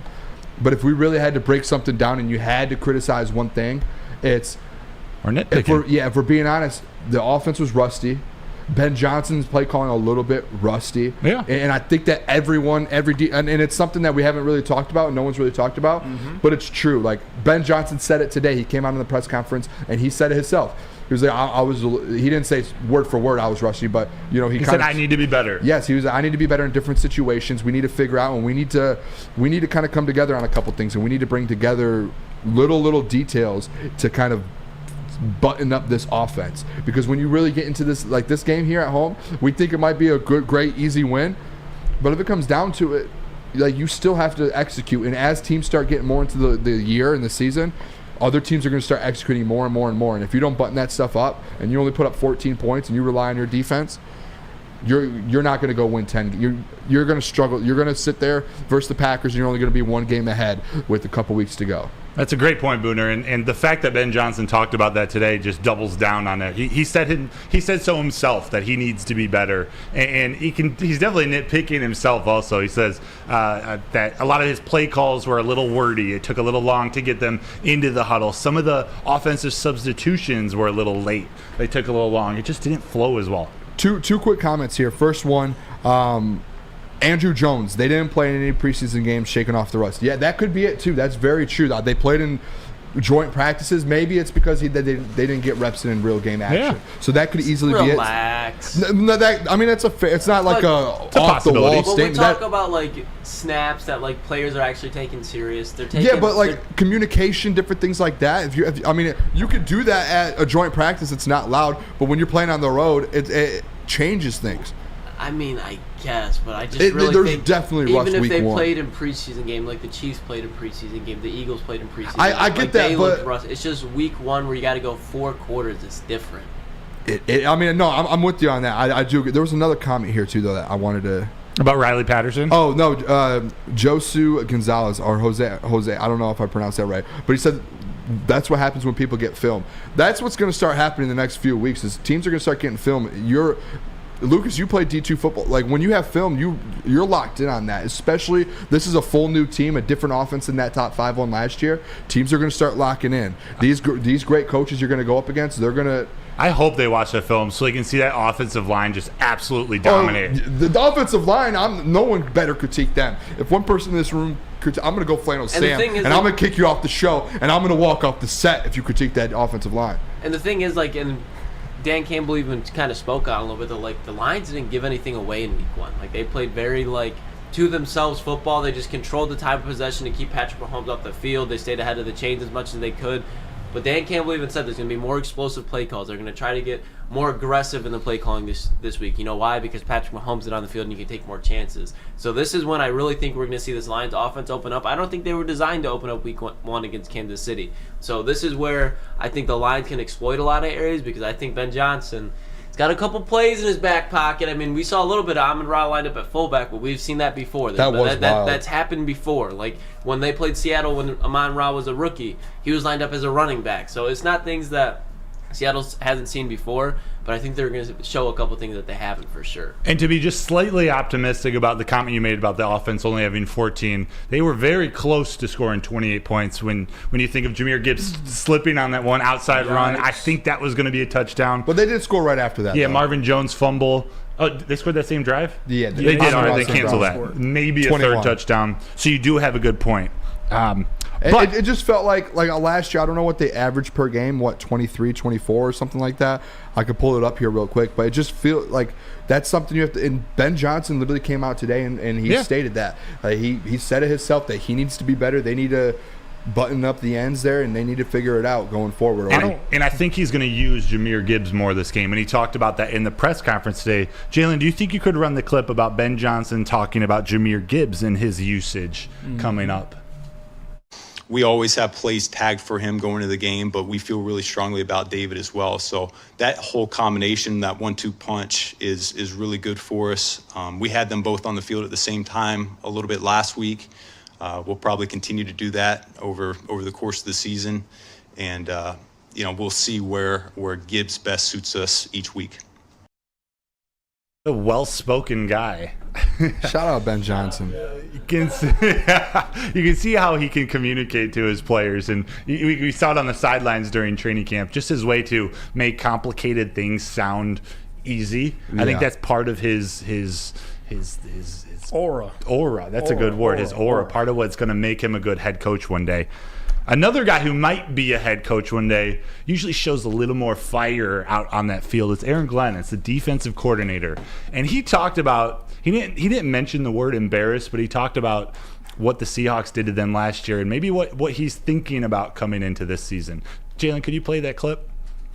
And yes. I mean, I hear you guys talking about how they have a bad taste in their mouth. Well, hell, I got one in my mouth too. We gave up 50 points, like damn near twice. So our guys will be ready to play. They'll be ready to play. I want to run through a wall right now. Booner I'm looking around right now. I'm looking for the helmet. I wanted to throw the helmet on and just do some circle because I really don't care about anything else. But the fact that Aaron Glenn went up there today and was, we've got that in the back of our head. Because you know what I do is Booner does. I was in Ford Field last year. Booner does. I'll pad up and go out there and play. I remember that loss. We didn't punt once. No, they didn't punt once. Or they didn't punt once. There you go, buddy. Come on. I know Aaron Glenn, and you know that they put up 40, and he couldn't. His defense didn't force one punt. That man's fired up, and he's fired me up. I want to find that helmet. I want to a little bit. Gave myself a concussion. Booner, you're going to join Tyler Lockett in the concussion protocol. Jalen. Yeah, never mind. Do you have a bad taste? Do you have a bad taste in your mouth from last season too? The Carolina game, I think that was like the worst game probably because we won that game, which we should have won. I think, what was it, Hubbard? Is that his name? Chuba. Yeah, Chuba Hubbard was just looking like, I don't know, Derrick Henry. Anybody, Deontay Foreman, like he was there too. They had a dual back set, and it was just like we couldn't stop it. So for me, that was kind of a bad taste because we won that game. We're in the playoffs. You know what I mean? Yeah, very similar game. We couldn't stop the Panthers. Couldn't stop the Seahawks. Yeah, I don't think it's like a big issue now. I think it'd be better. But like my issue, like overall, was just the offense. Like last week, kind of sort of like you guys said, we could have beat them by 2 touchdowns. I mean, like not to be like biased, but they couldn't stop us. We just couldn't execute right. A couple miscues and whatnot, but. I think the offense will pick up once the season opens up. It's week 1. Like you can't be too hard on it because you're experimenting and like by week 6 or so, maybe sure, but like not week 1. So I think we'll be fine. I think on Sunday we go 2 touchdowns. I think we want 2 touchdowns. Let's go. 31-17. It's kind of the perfect game for us to really see. We're testing the Lions. We get to see what are they for real, which we all think they do. But we get a Seattle team that had a bad week 1, but a lot of us believe they might be better than that. Actually, I believe they might be better than that. I think I was the only one, but it's going to be a good test. And I'm really excited to see Brian Branch again out there and the difference he can make on defense. Aaron Glenn, the last clip we're going to show for you is Aaron Glenn talking about Brian Branch, and the question was asked to him. How do you, and I'm paraphrasing here, how do you make sure that Brian Branch continues to elevate his game after his pick 6 against Patrick Mahomes? How can that moment, that pick 6, not be the highlight of his season, the highlight of his career? And this is what Aaron Glenn had to say. Have you talked to that player? You have? That should tell you everything about him. That should tell you everything. I don't think that's a worry. Well, I know it's not a worry. This guy's come from a great program and he's made a lot of plays on the biggest stage that he could be in. He made a pick 6, man. He's on to the next. Hell yeah. First of all, I love Aaron Glenn. I watched that press conference there. I love this guy. This defense is But what did we talk about earlier this week with Brian Branch? What did we say? That interview that we played earlier this week of him, how just professional he is, how he's just all about business. He doesn't care about his accomplishments. He probably didn't even care he got a pick 6. I bet you he went back to the sideline there and was like, I want another one. I don't care. Let's win this game. That's the thing. When you watch the interview with Brian Branch earlier this week, he's a pro's pro. He shows up and he wants to win games. He doesn't care about anything else, accomplishments, nothing. Just like Aaron Glenn said there, he told the reporter, have you talked to him yet? Have you had an interview with him yet? Yep. All right, because his persona, the vibe he gives off, he's one of the. It seems like he's one of the nicest dudes, and he is just a good dude. And all he wants to do is help the team. That is a Dan Campbell, Brad Holmes guy, and what Aaron Glenn just said there proved exactly what we talked about earlier this week. Very humble too. Yes, and that's what you want in these. Like you want to build your team with guys like that. Yes. Yes. Now double your money and go make a snack because I'm on to the next on to the next one. Swizz. Yeah, there we go. Yeah, no, Brian Branch, he's going to be a staple. He's going to be a staple. Sometimes I can't recover after the bars. I got you, buddy. I think big potential. I think Justin Jefferson, they called him to have a big catch in the game. Oh, he fumbled. And it looks like he extended. Fumbled just short of the goal line, and this was like with seconds left in the second half. So it looks like Minnesota's going to miss out on points. Eagles are probably going to get the ball back off a touchback. So remember +6.5, boys. Yeah. Right when you said that, there was a touchdown on the screen. We've got Memphis versus Navy on ESPN, a featured Thursday night college football game. I thought you were talking about that play. But I need to tell everybody about Dispo Cannabis, because you can experience the true meaning of exceptional cannabis at the Dispo Dispensary. With over 12 locations, including their new location, which is now in Whitmore Lake, Dispo is never far away. You're going to want to join Ermanni and Edwards with Maz and the Woodward Heavyweights, broadcasting live at the Whitmore Lake location tomorrow, September 15th. 50 North Territorial Road, Whitmore Lake, Michigan, just outside of Ann Arbor. Dispo Dispensary, disposhops.com, your local cannabis plug. Gabby is a college student struggling to study for her big exam. Then she discovered Syntron, a healthy way for her to stay awake and focus. Jennifer frequently has chaotic days like this until she gets online, orders some Syntron, and finds her groove. April visited her local grocery store, purchased a case of Syntron, and entered to win the Syntron 100K Vegas giveaway. Pick up your case of Syntron today at any Meijer location or visit drinksyntron.com/Vegas and enter for the 100K Vegas giveaway. Join Woodward Sports' own Jeff Iafrate along with special WSN guests for the most anticipated Lions season in decades.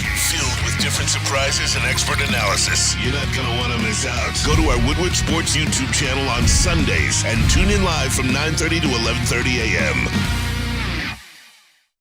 Hey, this is Mr. Kearney, Chief Academic Officer at Academy of Warren. I want to welcome you to the brand new field house. The state-of-the-art facility has a regulation basketball court, volleyball court, soccer field. It can be used for 7-on-7 football. Our K-8 academic features AM, PM, latchkey, small classroom sizes, Learning Street, futuristic media center, free breakfast and lunch, Houghton Mifflin curriculum, academic games, K-8 athletics, and more. Enroll today at academywarren.net. How would you like to win a 100K Vegas getaway? Take you and your closest friends and live it up in the city that never sleeps. It's the Syntron Energy. Like it, drink it, and live it. Purchase a 24-pack today and enter to win the 100K Vegas getaway at drinksyntron.com/Vegas and buy Syntron at your local Meijer store. Syntron, the healthier energy drink with a great taste in the choice of people who desire. I can't look at you guys. I got to look down at the screen. Desire to look good, feel great, and be the best version of their stuff. Like Braylon says, get the cranberry. drinksyntron.com/Vegas. Why are you laughing over there? You guys are making funny faces at me. Yeah. Welcome back to Woodward Nights. My name is Booner, and we've got Broder, Jalen, and Lucas Kloss. I can't bark. I'm not a barker. I don't think pets are allowed in this building, but we managed to get a dog in the booth. Yeah, we let Lucas in there. I like that. I like that. It's 9:30. We're coming down to the final stretch. We got 1, 2, 3 more quick segments for you left. Hit that like. We're at 46. I would love to see 50. I would love to see 50. If we can get to 75 or if we can get to 100 by the end of the show, that would be beautiful. That'd be amazing. I'm not going to give you my NFL MVP pick until we get to at least 50. We're going to start. I won't give you mine until we get to 60. Oh, one up you. All right. Hey, all this means is we got to start with Offensive Player of the Year. All right. And this is our shorter segment, so I'm basically just going to get into it. Booner. Yes. And actually, you know what? Are you guys down to go around the room? Let's get it. Offensive Player of the Year predictions? Let's get it. Booner, you start, baby. Offensive Player of the Year. There's a lock already. Someone's already won it. Tyreek Hill. Tyreek Hill will win Offensive Player of the Year. I mean, he had 220 or 215 already yards, touchdown. Like he elite. This is a year like last year. Justin Jefferson won it. Going in originally, I would have said Justin Jefferson if we did this 2 weeks ago. But I'm gonna go Tyreek after week 1. I think he wins it. I think it's based, unless knock on wood, there's some sort of injury. He runs away with it. I know we don't want to take too long on this, but he usually misses 1 game a year, 2 games maybe with the hamstring. You're still going to stick with that? Dude, I think even if he does, I think he still has a chance. Okay. He put 215 yards up easily, it looked like, in that first game. I think he's on track for over 2,000 yards. Stud. Lucas, Offensive Player of the Year prediction. I'm going with my boy Trevor Lawrence. I think he's going to be just ripping through the AFC South, and he's got Calvin Ridley, a great wide receiver 1. I think there's going to be a lot of attention on him just because I think he kind of has that Jalen Hurts effect this year where it's kind of like that up-and-coming star that's taking over the league. So I'm going to go with Trevor Lawrence, although My main pick would be Tyreek Hill. So Booner took that one, but if I had to take somebody else besides Tyreek Hill, I'm taking Trevor Lawrence. Both great picks. Jalen, are you going to pick Trevor Lawrence's new favorite target, or are you going to pick someone else? I know you're a Ridley fan. No, we could do most improved or comeback player for Calvin. We'll do that. But for me, I'm going to go with C-Mac. I'm going to go with Christian McCaffrey, man. Like, I think he's healthy now. I think he's loose again. I think he's found a new home over there. So I'm going with C-Mac, man. I like that. I don't have enough time to change my answer. I'm going with C-Mac too. And actually, if we did this a week ago before the season, I had Garrett Wilson as the offensive player of the year. I thought that connection with Aaron Rodgers was going to be a masterpiece. Well, you thought wrong. I did. I can't leave him there with Aaron Rodgers gone. Defensive player of the year. Booner, who you got? Easy. If anyone else says anything different, we might not be friends anymore. I had this conversation with Lucas off the air a couple days ago. TJ Watt is the best defensive player in the NFL right now, and he has been. When he's healthy, he had 3 sacks in week 1. He's going to keep doing that. He's not going to get 3 every week, but he's going to break the record this year. He's going to get 23 sacks. He's a beast. He is the best defensive player in the NFL. I'll say that 100 times. And if you try to disapprove that, go look at his stats since he's been in the league compared to everyone else. Every single statistic. I'm sorry, I don't know what happened there. He is literally number 1 in his position. Every statistic in the NFL since he's been in the league. Dude's a beast. He will win Defensive Player of the Year for the second time in 3 years. Listen, Lucas. Booner, I agree with you that TJ Watt is the best defensive player in the league, but Micah Parsons is going to win it this year. There's too much of a narrative around him. He's too big of a market in Dallas, and he's too good of a player that's going to have productive stats around him. He has a lot more help on that defensive line as well, so I think that's going to give him a little bit more opportunity to succeed compared to TJ Watt. I think they're both going to produce highly, but Micah Parsons walks away with the award this year for sure. Two good picks. I don't hate it. You can't be like, oh no, because Michael Parsons is a dog. Those are both great picks. I think they're going to come top 6, but neither of them are going to win it. Jalen? Micah. We're going with Micah Parsons. It's just a lock. I think he's overdue for one.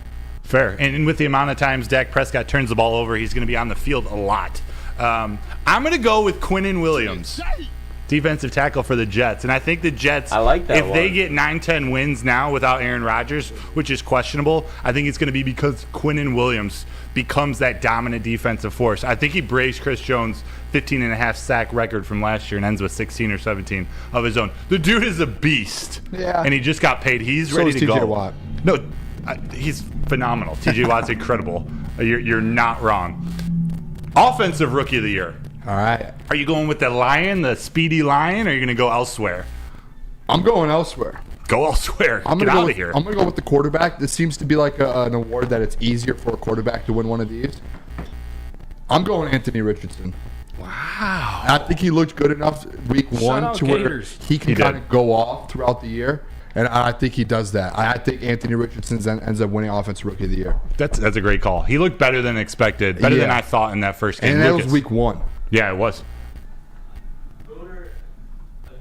I'm in lockstep with you. I think Anthony Richardson very well could, but I'm just going to throw it out there. I think Bijan Robinson or Bryce Young very well easily could too. I think Bryce Young had a sloppy week 1, but he's going to learn from it. He's going to improve. I think when he gets DJ Chark back, that'll help a lot. Thielen was even kind of quiet for him. But I'm still going to stick with Bryce Young, but Anthony Richardson I think is going to steal away my original pick. Especially he was 16 for 20 going into or around halftime, and that's what everybody was scared of is can Anthony Richardson throw football down the field with some accuracy, and he obviously did. He didn't even hit Alec Pierce in that game. It was all Michael Pittman. Yeah, and Josh Downs got going early, but Anthony Richardson with Shane Steichen I think is going to be an issue in the league. What about you, Jalen? Offensive Rookie of the Year. I'm going to go with Bijan. We go Bijan, man. I think he's going to have a crazy year. He didn't start, I don't think, first game, but I think he's going to have a good year, man. That's a fantastic call. I really want to say Tyjae Spears from the Tennessee Titans. I do think Derrick Henry might get hurt. I think Tyjae is going to get at least 12 carries a game. Don't put that on King Henry. I know, that's why I don't want to plan for an injury. So I'm going to go with Jahmyr Gibbs. I'm going to go with the Lions' Jahmyr Gibbs. I think he's going to start to get more usage. It's going to be between him and Bijan, I believe, even though Bijan had a little bit of a down game from what everyone expected in game 1. I think he'll be there by the end of the year. What they can both do out of the backfield catching the ball, I think will balance out or contradict the quarterback, the value that they bring. You want to Boys, say something, don't you? Jake Elliott just hit a 61-yard field goal. No way. At halftime. 61? 61-yard field goal. So now it's 7-13 going into halftime Eagles. And I believe the Eagles get the ball first coming out of half. All right. Go Vikings. Go Vikings. I understand it for the Lions. Get a stop, get a touchdown, and you're winning. I understand that, like, for Plus the 6.5, Lions, it looks great better spot. for the Vikings to win, but I just want the Vikings to get smoked on primetime. What's the score again? It's 13-7 Eagles. Going into I'm still sitting there at plus 6.5. Yeah, I'm covering right now. I'm happy. And the Vikings got in the red zone. They shot themselves in the foot, but I think that's just going to be the story of the Vikings all season. So I think it's going to get ugly. Last question of the segment. Defensive player of the year. Defensive rookie of the year. Yeah, Booner. I see Jalen dancing over there. I know who he's going, and guess who I'm going as well? The same guy. Brian Branch, baby. Damn Brian right. Branch wins it. He right now he's not even close to one of the favorites. Jack Campbell is favored over him right now still in the sports book, which is crazy in FanDuel, unless it's changed in the last 24 hours. But Brian Branch, what he did week 1, he's going to continue to keep doing things like that and make plays. All you have to do, look, you saw it last year with Sauce, make big plays as a rookie, and you're going to be in the conversation for that award. Go keep getting interceptions. Go be a ball hawk. Go make big plays. Go just keep doing that. He will be in that conversation for Defensive Rookie of the Year. Book it. Guarantee you. Book it. Lucas, you staying in Detroit? You going elsewhere? Nah, we're migrating to Houston, fellas. I think it's Will Anderson. I think Will Anderson has this thing clamped up. I'm sorry. And I love Brian Branch. There's no diss against either of Brian Branch or Jack Campbell. But Will Anderson, I mean, he put on a show week 1. All the tension's on him. I think it takes an injury for Will Anderson not to win this award, in my opinion. Jalen, Defensive Rookie of the Year. Hey, you know where I'm at. 10 toes for the last 3 or 4 months. 32 shake the room. You know, B2 bomber. Come on, 32 man. Brian shake Branch, the man. room. No wristbands, no knee pads, no nothing. All grit. Yeah, Brian Branch is coming, man. I can't wait. 32 shake the room. 32 shake the room. I love that. Yeah. 940. Now we know what to clip. 940. I'm going to go with Will McDonald right next to Quinnen Williams. Relax. What are we doing here? What are we doing The more here? I look at my list, it's like all Jets, and I hate the Jets. I love how Broder thinks outside the box a little bit. I do. though. I do. I think Quinnen Williams is going to be. I respect that, Broder. Quinnen Williams is going to be such a difference maker at defensive tackle, just like we're talking about Ali McNeil, that it's going to open up the outside for Will McDonald. The chat said no Jalen Carter. I can't say his name. Look, Jalen Carter easily could. Like, he's the number 2 behind Will Anderson for me. Like, I think he'll finish above Brian Branch or Jack Campbell. Both of them, I think Jalen Carter's going to. He's already putting on a show this week. But I just think Will Anderson, he's going to be way more productive statistically, and he's going to have more of a presence because he's going to be important for that defense. I mean, he's their best defensive player as a rookie. You can't say that about Jalen Carter. They got a couple of the guys that you could potentially say that are better than Jalen Carter. So that's why I'm going Will Anderson for sure. What you can say about Jalen Carter is that he is a big boy. Big Boy, let's go. Big Boy burgers and chicken sandwiches are taking over at Big Boy. It is burger time. Try the best cheeseburger or our new pretzel bacon cheeseburger. Are you craving chicken? Try the Dolly chicken sandwich and turn up the heat with Bob's Hot Chicken Sandwich. Upgrade your regular fries with our chili cheese or loaded baked potato fries. Save room for some dessert because we have a treat for you. Indulge in the new Reese's Chocolate Peanut Butter Thunder Cake or satisfy your sweet tooth with our funnel cake fries. That is Big Boy. Woodward Sports' own Tom Mazaway and Sam Stick Day will be hosting our Lions postgame show after every Lions game all season long. Tune into the Woodward Sports YouTube channel for his hot-off-the-press takes, game analysis, and Kool-Aid sipping celebrations. You won't want to miss it. Join Maz, Stick, and special guests each week immediately following every Lions game, exclusively on the WSN YouTube channel.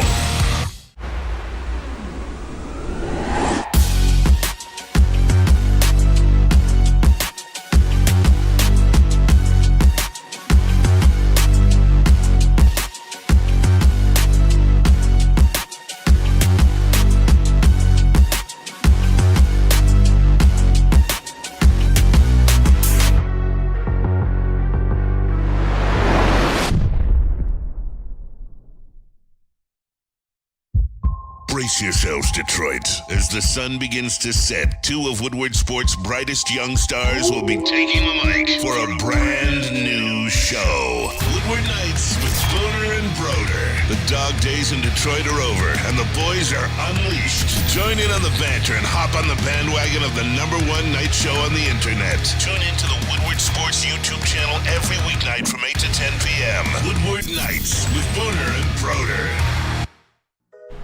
Downtown's newest sports bar has 13 TrackMan simulators, certified instructors, and most importantly, a full bar and restaurant. 5-Iron Leagues are back. They started tonight. A couple of the fellas were down there getting that league going. You can compete nationwide for a chance to win a trip to the Dominican Republic. So bring a foursome or sign up as an individual to be placed on a team at 5irongolf.com. Use code Woodward10 for 30% off the league. That's 5irongolf.com to sign up. And we are back.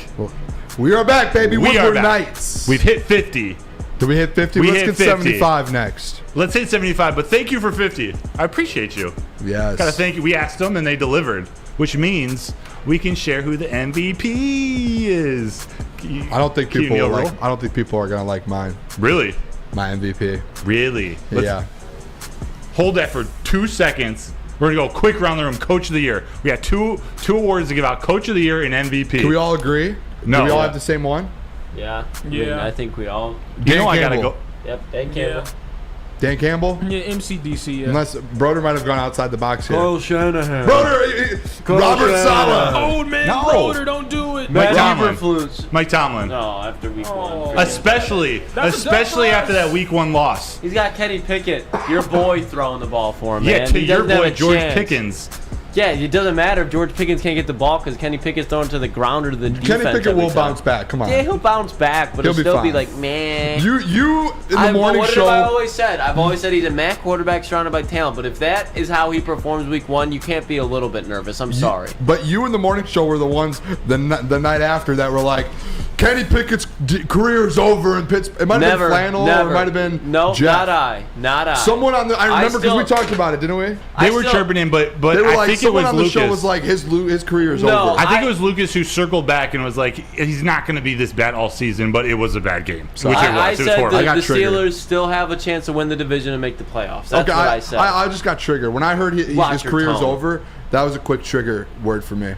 Trigger word. Career. Okay, MVP, this is it. Or as Neil likes to say, MVP. MVP. Who you got? I'm going to go. Don't do it. And I want to shout someone out real quick. Don't do it. Flannel Sam. He's doing Flannel Sam. I saw one of his old podcasts today. Flannel Sam the Sportsman. That's what his podcast is. Shout out Flannel. I'm going to go with his guy, though. Back-to-back MVPs, Patrick Mahomes. I get week 1 what the Detroit Lions did. He obviously didn't have Travis Kelce. He's the best player in football. He's the best player in football. It's the safe pick. I went safe with that. I didn't want to go out on a limb, and I don't know. You can't deny he's special. Last year I said that they had a chance to not make the playoffs, and he won MVP and won a Super Bowl. This year I'm going to say he wins the MVP. Maybe I'll jinx him. Round the horn, Lucas. MVP. Joe Burrow. Joey B. After that week 1? I take that back. Trevor Lawrence. All right. Well, you know what? No, I'm going to go Joe Burrow because I had Trevor Lawrence to win Offensive Player of the Year. So I'm going to go Joe Burrow to win MVP. I think week 1's going to help Joe Burrow, if anything. I think it's going to help him lock in.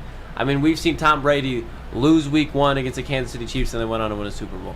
Like, they'll be just fine. The Bengals always struggle against the Browns to begin with, and they always struggle week 1. They start off slow. Joe Burrow's going to lock in. He's got the weapons to do it, and I think he's going to be just fine. That's who I saw for MVP, without a doubt.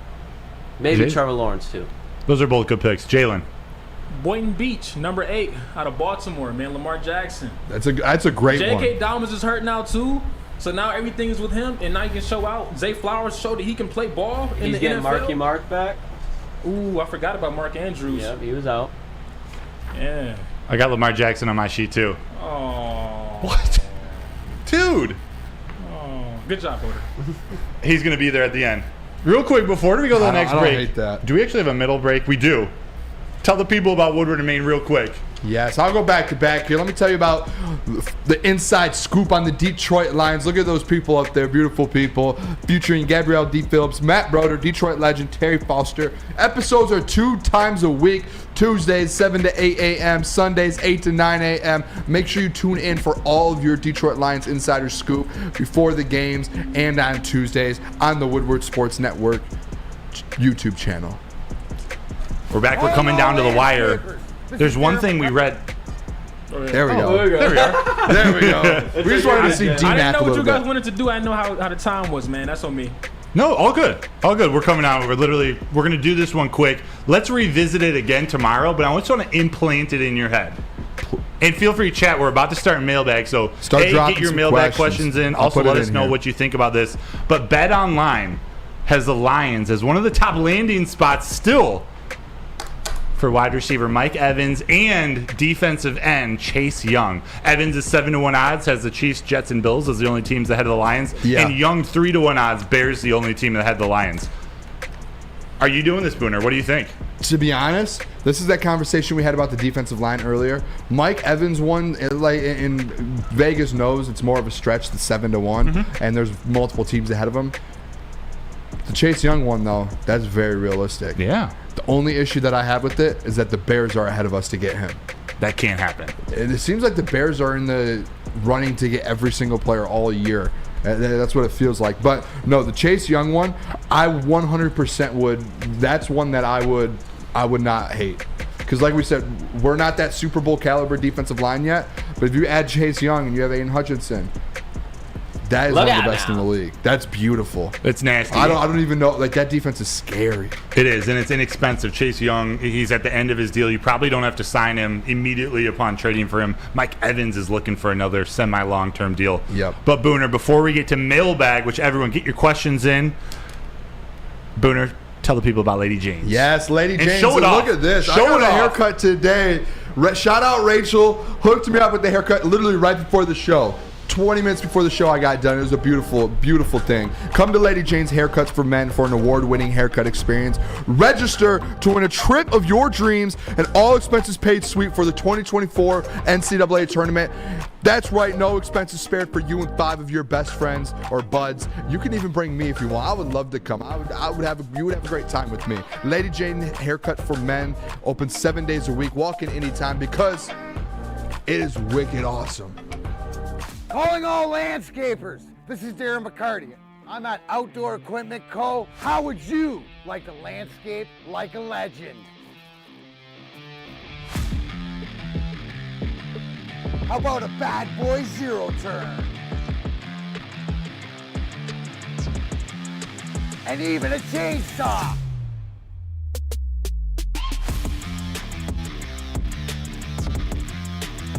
And even a weed whipper. So register today at OutdoorEquipCo.com, and even you could have D-Mac on your landscaping crew.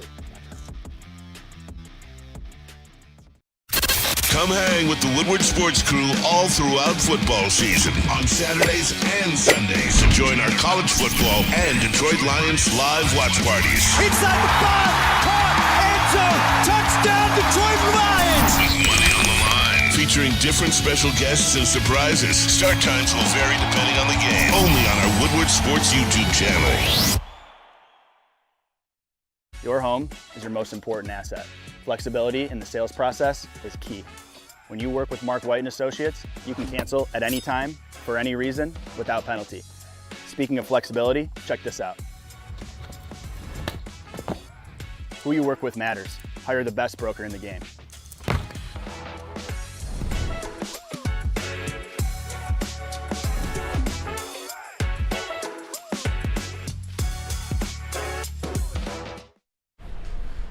Join Woodward Sports and Long Drink live this Sunday for the official Lions VIP tailgate. It's at Eastern Market in Shed 5, and it's going to be a freaking bash. Starting at 9:30 until game time, it's the official Lions tailgate. It's back, and it's better than ever. How would you like to pregame it with Woodward Sports and be treated like a VIP? We got food, beverages, and entertainment. It's all included. So get your tickets online today at bullseyeeventgroup.com, or listen to this, or win some from Woodward Sports today. Just subscribe to our YouTube, hit that like, follow us on IG, and direct message us on Instagram. Direct message on Instagram, Lions VIP. That's Lions VIP. Let's do this. We're in mailbag. We're coming down the final stretch. That was the end of my. There we go. We got mailbag. Let's Booner, go. There's a question you want to start off with. Coach Walk. Coach Walk, first one right underneath. Who wins this week? Kansas City at Jacksonville. Kansas City could start 0-2. That's going to be a good game. Kansas City wins it. I do think Kansas City comes back. Bounces back, and they win it, even though it's on the road. Do they got Kelsey back? He's supposed to be. He was at practice. That's good news and bad news from that. That's going to be an injury. IT Hip said, "Are we doing Booner picks tomorrow?" Booner. We will have a segment for that. Don't believe there will be Booner bets this weekend, so we're going to start doing the Booner picks Fridays. We're going to have a segment on Fridays. I'll give out my college football picks and NFL picks. Probably have 6 or 7, 2 or 3 from each way. So we'll start doing that every Friday. Don't give your actual over/under, but who you got winning the Tennessee-Florida game on Saturday night? This question's from Jack Harrington. Tennessee. You think Joe Milton's going to have himself a day? Yeah. Florida sucks. All right. Florida. I think Jesse or who put that in there. Jack Harrington. Jack Harrington. Yep. I think he would agree. Florida sucks. I don't know. They're at home. It's 6. I think 6 point spread. I would still take Tennessee -6. Have you guys seen Spaceballs? I have. Great movie. I haven't seen that forever. Me neither. I kind of want to watch it now. Great movie. Does Parker look like Darth Vader in Spaceballs? Oh my gosh. That's the dude that Honey I Shrunk the Kids, right? Another Jalen Hurts rushing touchdown, baby. Another one? Yep. Dude, can I please get an Jalen AJ Brown Hurts. touchdown? 2 Jalen Hurts rushing touchdowns. Wait, I'm getting tired of I knew this. I forgot something when we got back from break. Kirk Cousins just fumbled again. Yep, Robert Quinn got him. Primetime Kirk Cousins. Primetime. Mailbag, Kirk. Denver Blair. He said, how touchdowns and yards for the following Amon-Ra? That's a long question, Denver. I'm sorry. I was confused by that one. I should have read that before. Where? Denver, if you could throw that one back in there. It's a long question. It was a little confusing. How about this question from someone named Oh, that's me. Did Cousins' wife dress him tonight? I don't know. Man put his own question. Probably. Kirk Cousins just acts like his wife dressed him on everything when it comes to primetime games. He can't hold his own for anything. So you think he can hold his outfit and his equipment? Not a chance. He probably has the water boy holding his helmet for him because he can't handle the pressure of that even. Lights come on, Kirk Cousins shrinks. Can I give Kirk Cousins not a player getting laid comp? tonight either? I can tell you that much. Can I give him a player comp? Who? A Kirk Cousins player comp? Yeah, I'm gonna get someone who reminds me of Flannel Sam. Really? The flannels. Kirk Cousins rocks the flannel. His wife just throws flannels at him. Trying to think of who flannel. That's funny. I happen to like flannel. Oh, I love flannel. I don't really but like the flannels. That's why. It's just that Kirk Cousins. You guys watch Quarterback, and you open his closet and it was like flannels and like button ups. Mm-hmm. That's what it reminds me of. It was like Nick's outfit the other night. You know, just the nice, classy green button-down fisherman outfit. Yeah. I hate Kirk Cousins, bro. I not that hate bad. Kirk Cousins. Oh, man. Are you guys wearing Jack Harrington? Are you guys wearing ski masks on the stream Sunday? I believe there will probably be a lot of ski masks on the stream there will Sunday. be, without a doubt. I have 2 of them waiting at my house for me when I get home tonight. I'll be wearing it when we host the post-game stream too. I got What a else? whole fit, baby. Is it possible, this is from IT Hips, is it possible the Vikings trade Cousins before the deadline? I don't think so. No way. I don't think so. No Would the way. Jets ever try to make that move? They would try, but it doesn't make sense for Minnesota. Why? Like they just reinvested in TJ Hawkinson. They're at least gonna try to get the money's worth out of that contract for a year. They're gonna try to get Justin Jefferson on a contract, on his rookie contract at least, for another year while they still have to pay Kirk Cousins. But after that, But what if you could get a third out of the Jets? Then what? You I don't use know. that. You tank for Caleb Williams or Drake May or But JJ McCarthy. that's still not even guaranteed that you're gonna get them though. That's the issue is if you move on from your quarterback and who's their backup right now? DTR, Dorian Thompson-Robinson. Who, the Vikings? Yeah. I thought he was in Cleveland. Oh, he's in Cleveland? Yeah, he's in Cleveland. Yeah, They had Kellen Mond. Who's their backup? Is it Kellen Mond? They had Kellen Mond. No, he's Yeah, gone like, now. you move on- when Like you they move have on- somebody else, like a no name though. Why did I think he was? They have the dude from BYU. I think it's something. Oh, then he's not good. No, it's not Kellen Mond. You can't God, trust quarterbacks who went to BYU. Yeah, you can't. Question here too. Another mailbag from Tyler. Did you guys find out who Reggie is? Jalen, can you go to the sound booth real quick? Camera. You're looking at him. That's No. Reggie from Green Bay. Was it you? Yeah, I can't believe it took you guys that long to realize. You're like, oh, how does he give him a wrench when it has an L right by the name? When we saw the L, we didn't see the L right away. Right away, I didn't notice the L. Then Awareness isn't high. At least me, when I saw the L, I was like, okay, that has to be Lucas. I thought it was easy at first, to be honest. Tyler Higbee. I did. I thought it was easy. You sounded like easy. You did. Can we get that voice real quick? What was it? It was Reggie. He's a Packers fan from Milwaukee. It was kind of that Booner character, man. I get. I think it was something like that. I haven't been prank called in years. It was epic. Did you used to prank call people? Any of you when you were kids? I used to. When I was mad at my dad, I'd prank call him. I prank call and I'd people hear all him the in the time. next room just getting mad as fuck. You know those like pre-programmed things where like they'd accept a phone call and then it'd have like a pre-recorded message